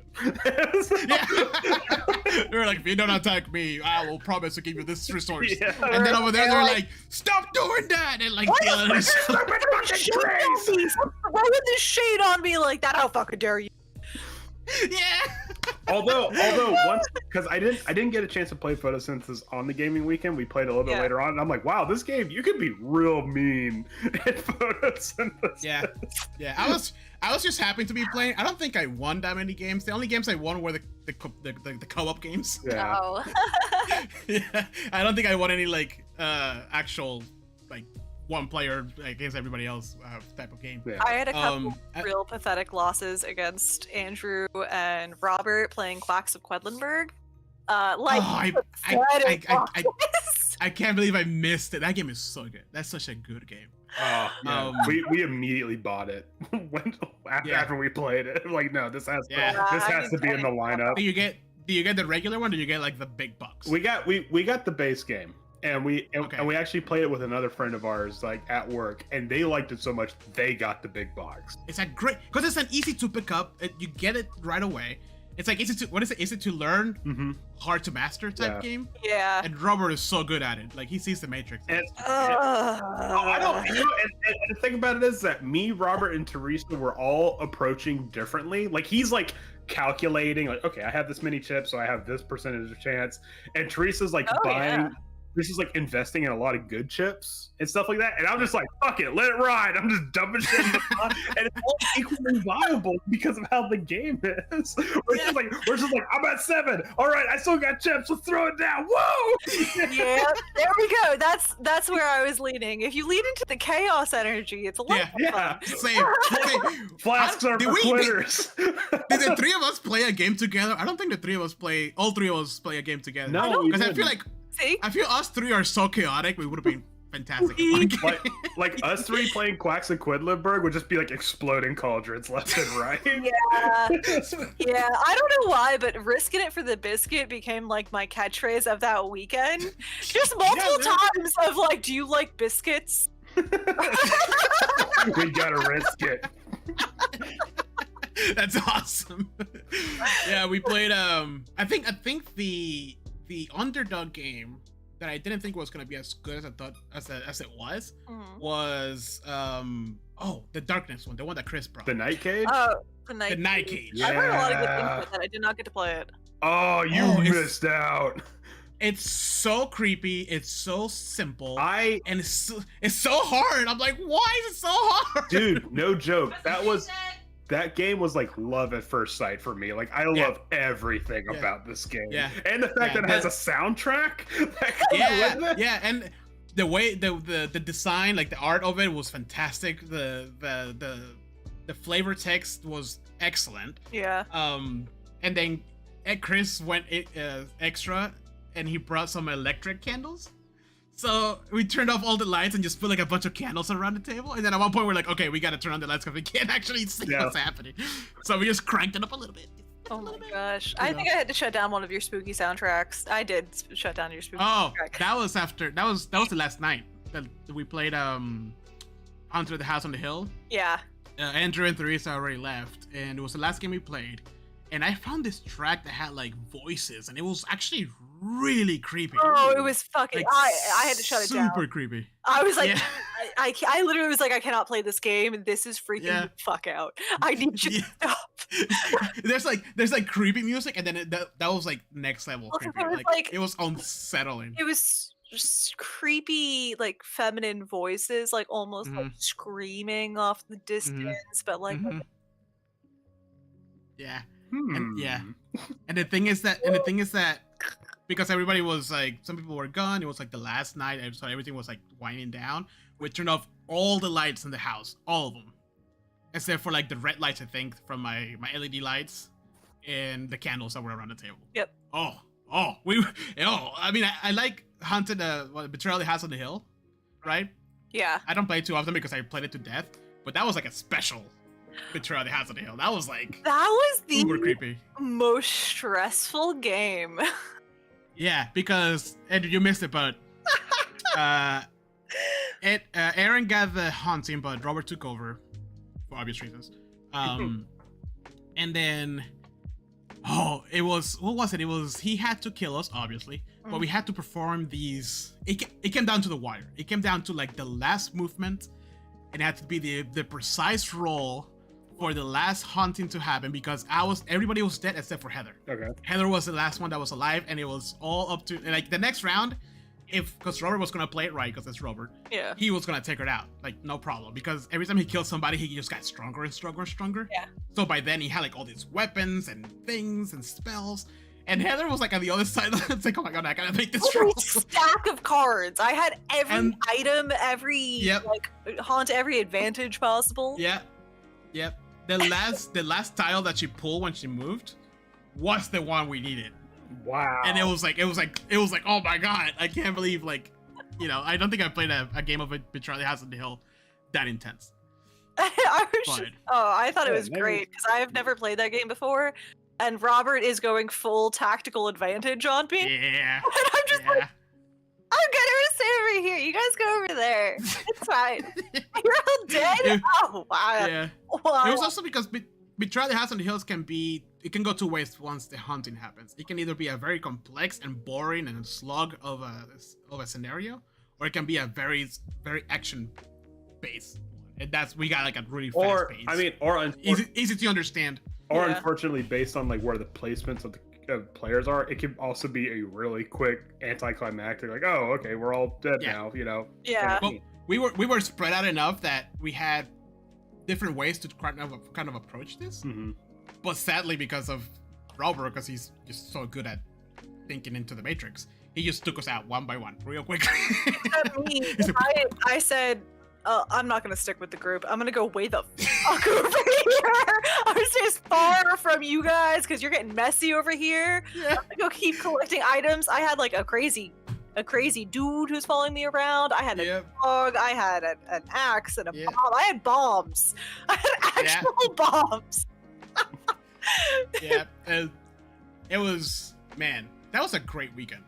What was your favorite game of the whole weekend? I really liked that one in particular. Like, I had a lot of Okay, fun. awesome, yeah. It was. I didn't get to play it before, but honestly, Quacks of Quedlinburg.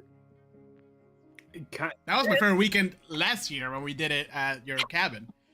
Oh Like, yeah. I was like, I haven't bought it because I just haven't played games honestly on my own. Mhm. So I was gonna buy it for this one, but then Robert was coming, so I was like, okay, I'll just hold on to it. But I honestly feel like I don't have a right answer for this, only because like the three, my big three was the Night Cage, Scythe, and Quacks of Quedlinburg, Mhm. and it's like they all like Scythe. I have been hyping myself up for Scythe, and it lived up to my expectations. Yeah.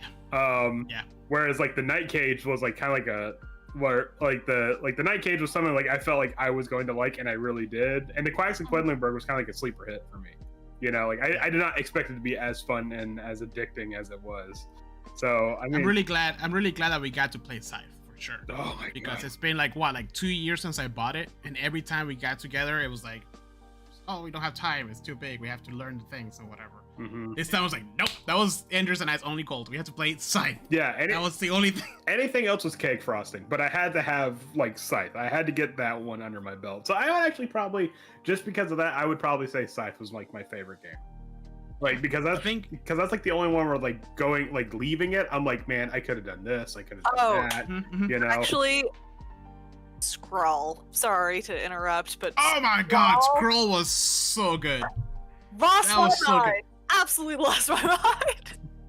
So I think that was at night. We were like about to go to sleep and whatever. It's like a quick game of Scroll, before we go. Which is, you played it with us. It's the one that you draw. Yeah. And that's always like the drawings. There's so many pictures on the Instagram of like the crazy ass drawing. That you would think that the graphic designers and artists will be like really good at this game. Freaking Alex Picasso over there, just doing all these crazy drawings, and it was so good. There's So something good. about Alex's art style that always gets me. Yeah. Like, is it just? Scroll. It's like the mad brain of the '90s come to life. It Yeah. makes me so happy. Yeah. I think Scroll is one of those games that like it's a fun party game, but it's just solid. Every time you play it, solid. Because people always start the same. It's always like, oh, I don't like to draw. Oh, I don't understand. Oh, and then after the first round, everybody's like, hey, I got you fuckers. Jesus Take the Wheel, hands down my favorite one forever. I had no idea, and then when it clicked in my brain, I could not stop laughing. God Yeah. almighty.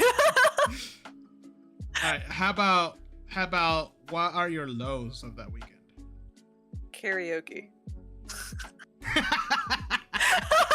And that was fully my fault. I take responsibility. So Andrew, I think you left, and that was the night that you three were like talking about D&D and stuff on that other. Where room. I was sitting in there saying, man, I'm so happy. Quiet room here, and it's so chill, and I'm so tired, and this is so nice over here. Yeah, I can't remember. We were like high energy on the other side, right? Losing. You guys leave. Yeah, and then we're like, okay, what are we gonna do? Yo, we haven't done karaoke, right? And I just walk in there. I don't know what they're saying. I thought they were like waiting for something. Like, I don't pay attention. Plug the shit in, turn on the mic, put the first song in, turn on the lights. All I see is Heather walk out. And they're like, like whatever. Bro, it dawned on me like halfway through. I was like, oh, they were trying to have a quiet moment. What have I done? I came back downstairs after I took a shower, and I just deadpan to Robert. I'm like, Robert, yeah. Can I have my Switch, please? And then just left, and no one saw me for the rest of the fucking night because I was like, I am done. Robert's like, yeah, I saw your face. I knew. Yeah, I understood. Yeah. Yeah. Yeah, I mean, to be fair, we still had fun. I'm sorry that. Oh no, I'm glad you I guys had fun. I'm sorry that I became such a. No, I get it. at that I moment. get it. It was like what, like Saturday night or Sunday night? Yeah, my social battery had completely Yeah. run out, and I was like, I just to breathe. Yeah, we were. It was Saturday night. We were already like it was a lot of gaming, So I get it. I get it. And then How Dean, about you, Robert? I mean, Robert. Andrew. Robert.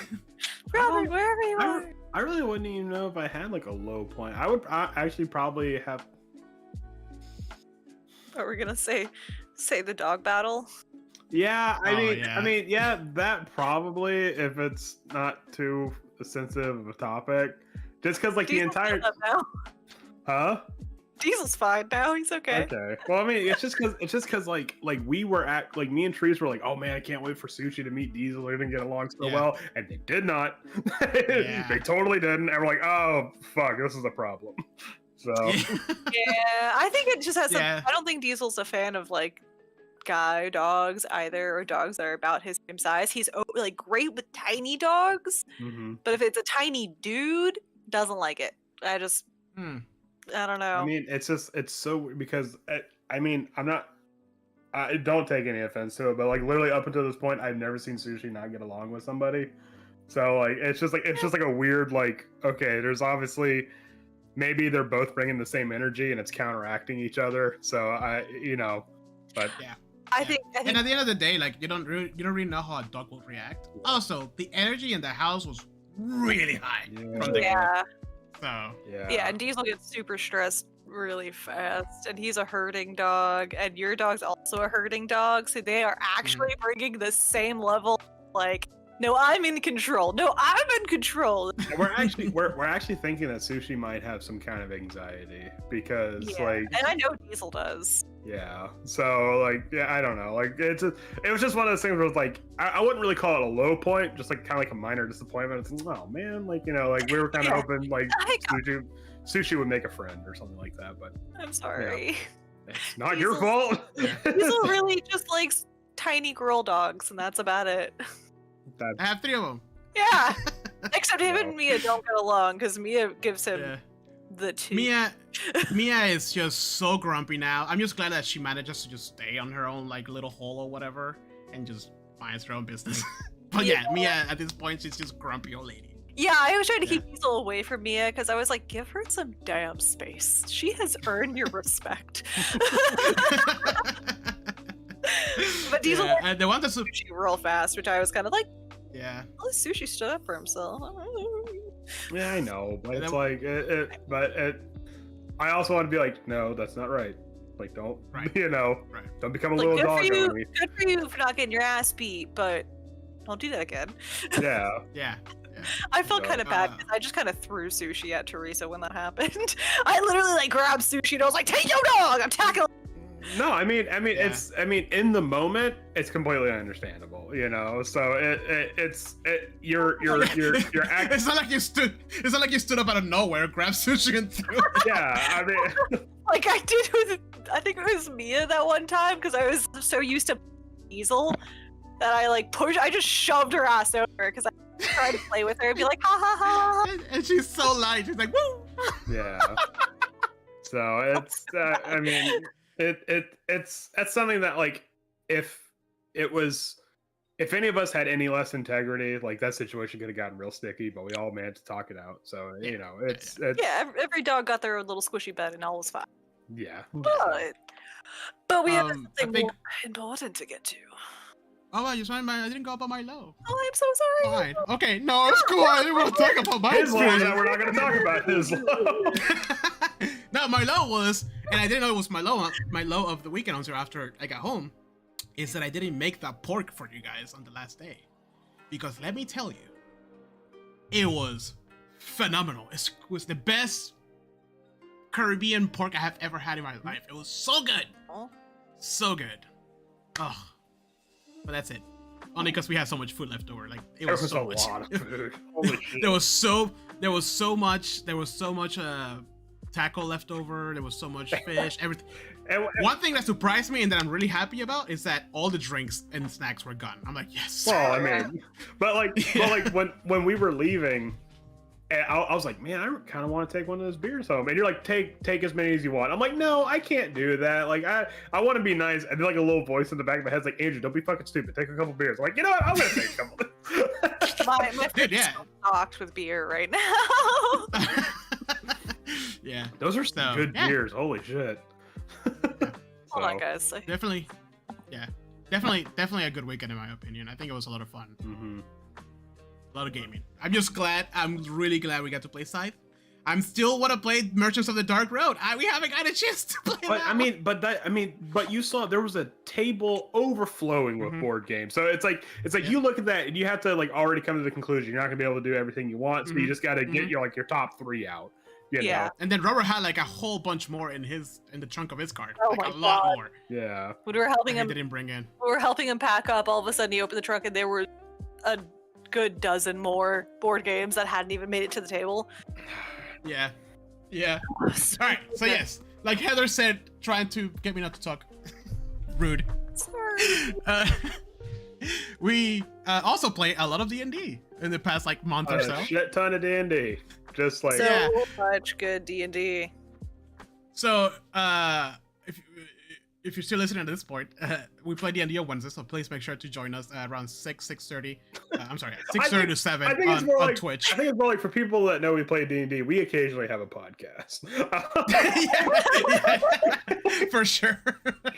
So, the best part of the episode is session highlights. You know, I'm pretty sure we can do the soundboard on here. No, dude, Okay. stop. Okay. Stop. No, it's not as fun as the mouth horns. It's not. No, make it stop. See, I see. You're Hey, transported to just spring break where you never want to be, like in the dirtiest hotel possible. I don't Desert. feel bad for admitting I immediately muted the soundboard, so I don't ever have to do it. Because there's too many people. Duck. Yeah. There's People. The one session that we discovered the soundboard, it was out of control already. I'm like, nope, I'm immediately muting this because this is gonna piss me off one of these days. But yeah, every time you try to speak and you get ducked. Yeah, right. I mean, that's great for when you fumble a stealth check. Yeah. You step on a duck. Why is there a duck in this Dwargar fortress? Don't Why'd shut up. you step on it? Don't worry about it. Yeah. All right. Heather, in the past month or so, any session highlights? Oh my goodness. Well, I'm just really happy to be back in Prime. I'm usually happy to be here. I'm just happy to be here. I'm happy to be back in Icewind Dale. Getting down to business. Were tigers being made out of Swift, sorry. Out of Swift. Pure terror. Also, the ridiculous ending to our dungeon delving adventure. Just fuck it. Here's a dragon. Yeah, here's a fucking dragon. All right, wait. You guys got a level. Just kidding. You're I know. Please, That was a quack sound for me. Quack. please tell me the text for the actual adventure said. Now here's a dragon. Fuck you. Yes, there was no description or anything. It was just Because that's what it felt like. It's like, all right, here's a dragon. Knock yourself out. Yep. Pretty much. Like, oh, you got this little like secret corridor section back here. Oh man, there are anvils, and forages, and oh fuck, there's a dragon. There's a small lake. And an island of gold and a dragon. And a big fuck off dragon. Here you go. And the crazy part about it, that even though we played the adventure slightly like different with a different story, even the original one doesn't mention the dragon at all unless you ask like a very specific NPC in the last level, and then you're aware that there's a dragon. Just no one knows. There's not like the legend of the dragon of what. No, none of that. It's just this dragon smoking a cigarette down there. There's a dude that's like, I've worked here 10 years. I've never seen a fucking dragon. Yeah, pretty much. There's no I think my session dragon. highlight. I have two, I think, from the last few most recent games because I remember them. The first one is when Andrew fumbled that bridge thing with the dragon and just got carried into the middle of this dark lake engulfed in darkness. This is gonna sound really weird, but the thalassophobia is my session highlight too. Well, And then I describe like this big, like huge body underwater approaching Andrew, and all I see his face go. only because for the first time in a long time since I played D&D, I was afraid. for not just for my character, but me as a person was afraid. And I'm just like, What? How? Yeah. Yeah, bro. I was like, oh my god, I can't believe Andrew is the one that's going down. Because it was technically whoever first stepped on there, Yeah. right? And then you have to do the roll, and then it just happened to be Andrew. Mhm. So he gets carried there. I'm like, oh, I know he hates this. I know he's gonna hate this. So I like really lean into it all the way through. And then, but the thing is that at the middle, like towards the end of the battle, like everybody's trying to take this dragon out that's underwater, and they're really struggling because the underwater gave him quarter cover. So his AC was like 23, right? So it was really hard to hit it. Jesus. This whole time, and Andrew is essentially like, fuck it, takes out his swords and just dive into the water. Man, And the whole time he's having this epic fucking battle with a dragon epic. Like I describe it as epic. He's making all these hits and all this stuff, and then Rollo's like, all right, my turn, and he jumps in. We describe it as he has this little floaty that pops out of his wheel, and then he goes to battle, misses every single shot. So it's like I try to describe the contrast of like the underwater camera is Andrew with his epic like fight with the dragon blood, and he's getting hit, and the dragon's taking hits, and on top it's just Rollo with a little drink with a little umbrella, and a little bubble every now and then just pops out, just bloop, Lazy in the river water. style. Lazy river mode. Yeah. Alright, is just pushing him around the dragon. Yeah. Having a great time. Real. Like, And then he was like, all right, I'm gonna try to attack. And then the dice were not in his favor that one day, sadly. But Andrew, and then obviously that accelerated the killing of the dragon 10 times fold. But then freaking Mal, Chris's character, he's like on the fucking ceiling with an arrow, and he just roll a crit for the last shot of the campaign. It was spectacular, and he's like, yeah, fuck you, and he just falls into the water as he kills the dragon. It was too good. It was too good. I was like, yes. And of course, so the way the dragon was supposed to be played is that he wouldn't get close to the shore for obvious reasons. yeah. So I was supposed to roll to recharge my breath weapon. Didn't recharge a single time. Except for that time that Andrew took like 37 hit points. Oh, yeah. Acid damage. well, that's because you start out with it fully charged, Yeah. and you know. Yeah. But So, I think added and then, bonus session highlight was actually connected to this crit hit, or a little bit before that. Was one of the sessions before that, I had rolled a crit, and then I rolled a 1 oh my, damage, and oh it has man, now overturned everything in our group, and we are now going yep, against rules. yeah. So I'm so glad that happened, and not because of it happened to you, but because I'm devastated, but I'm glad my Yeah. suffering has helped others.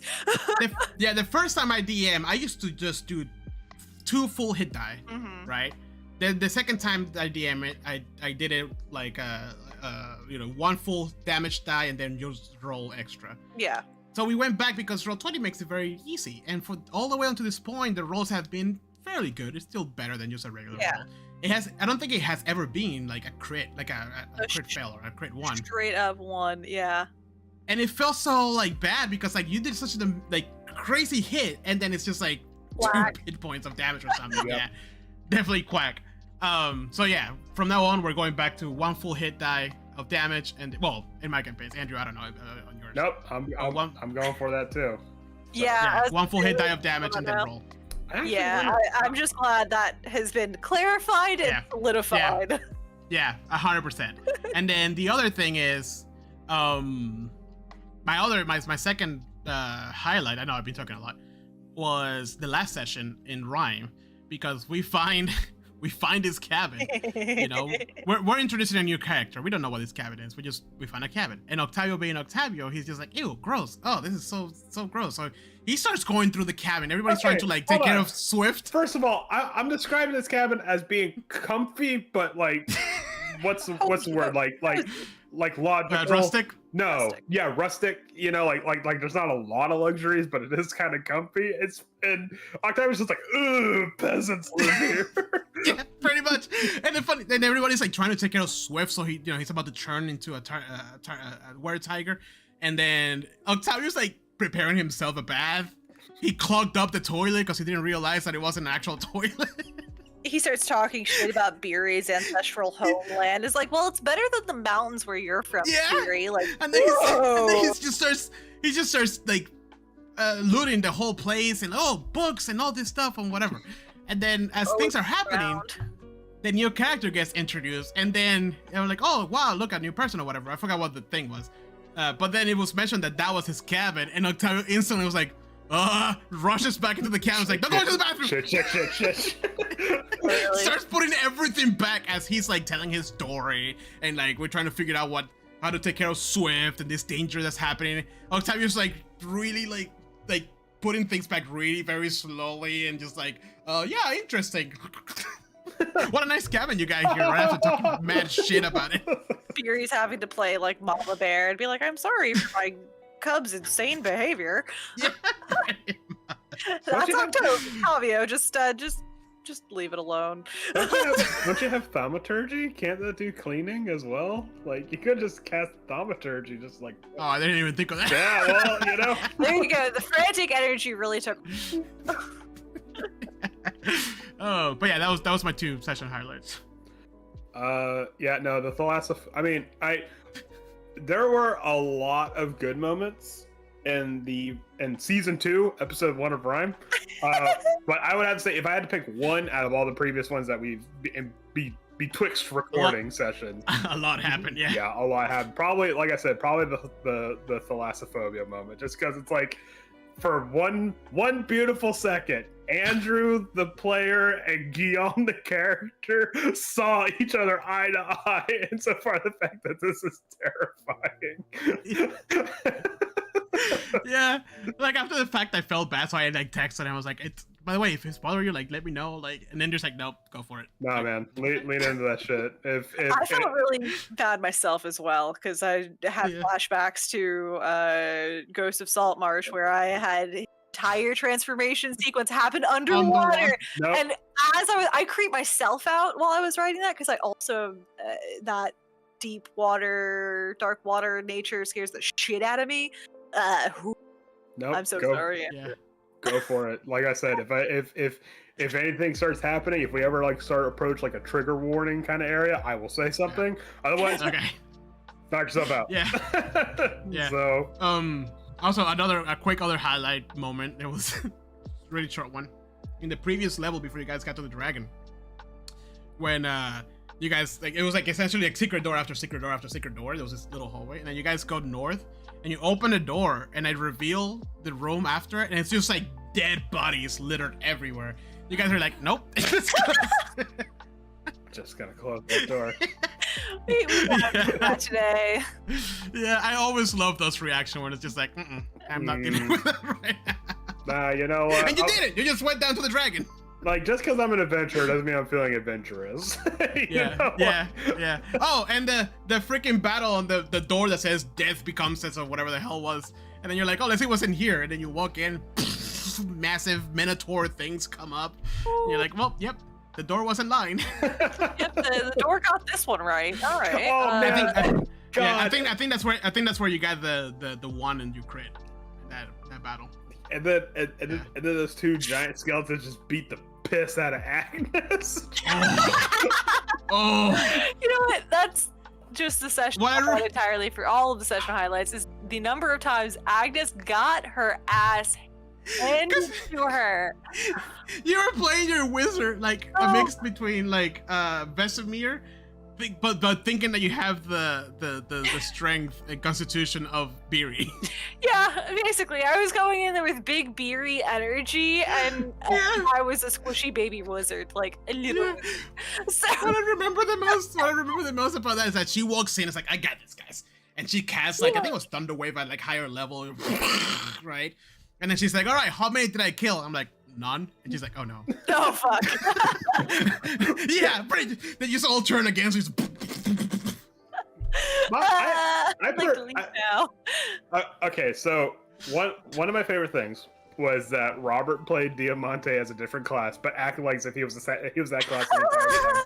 He was gaslighting the party. Yeah. 2, I like the fact that Agnes kept freaking out that she aged 40 years, despite the fact she's an elf, and 40 years is like no time.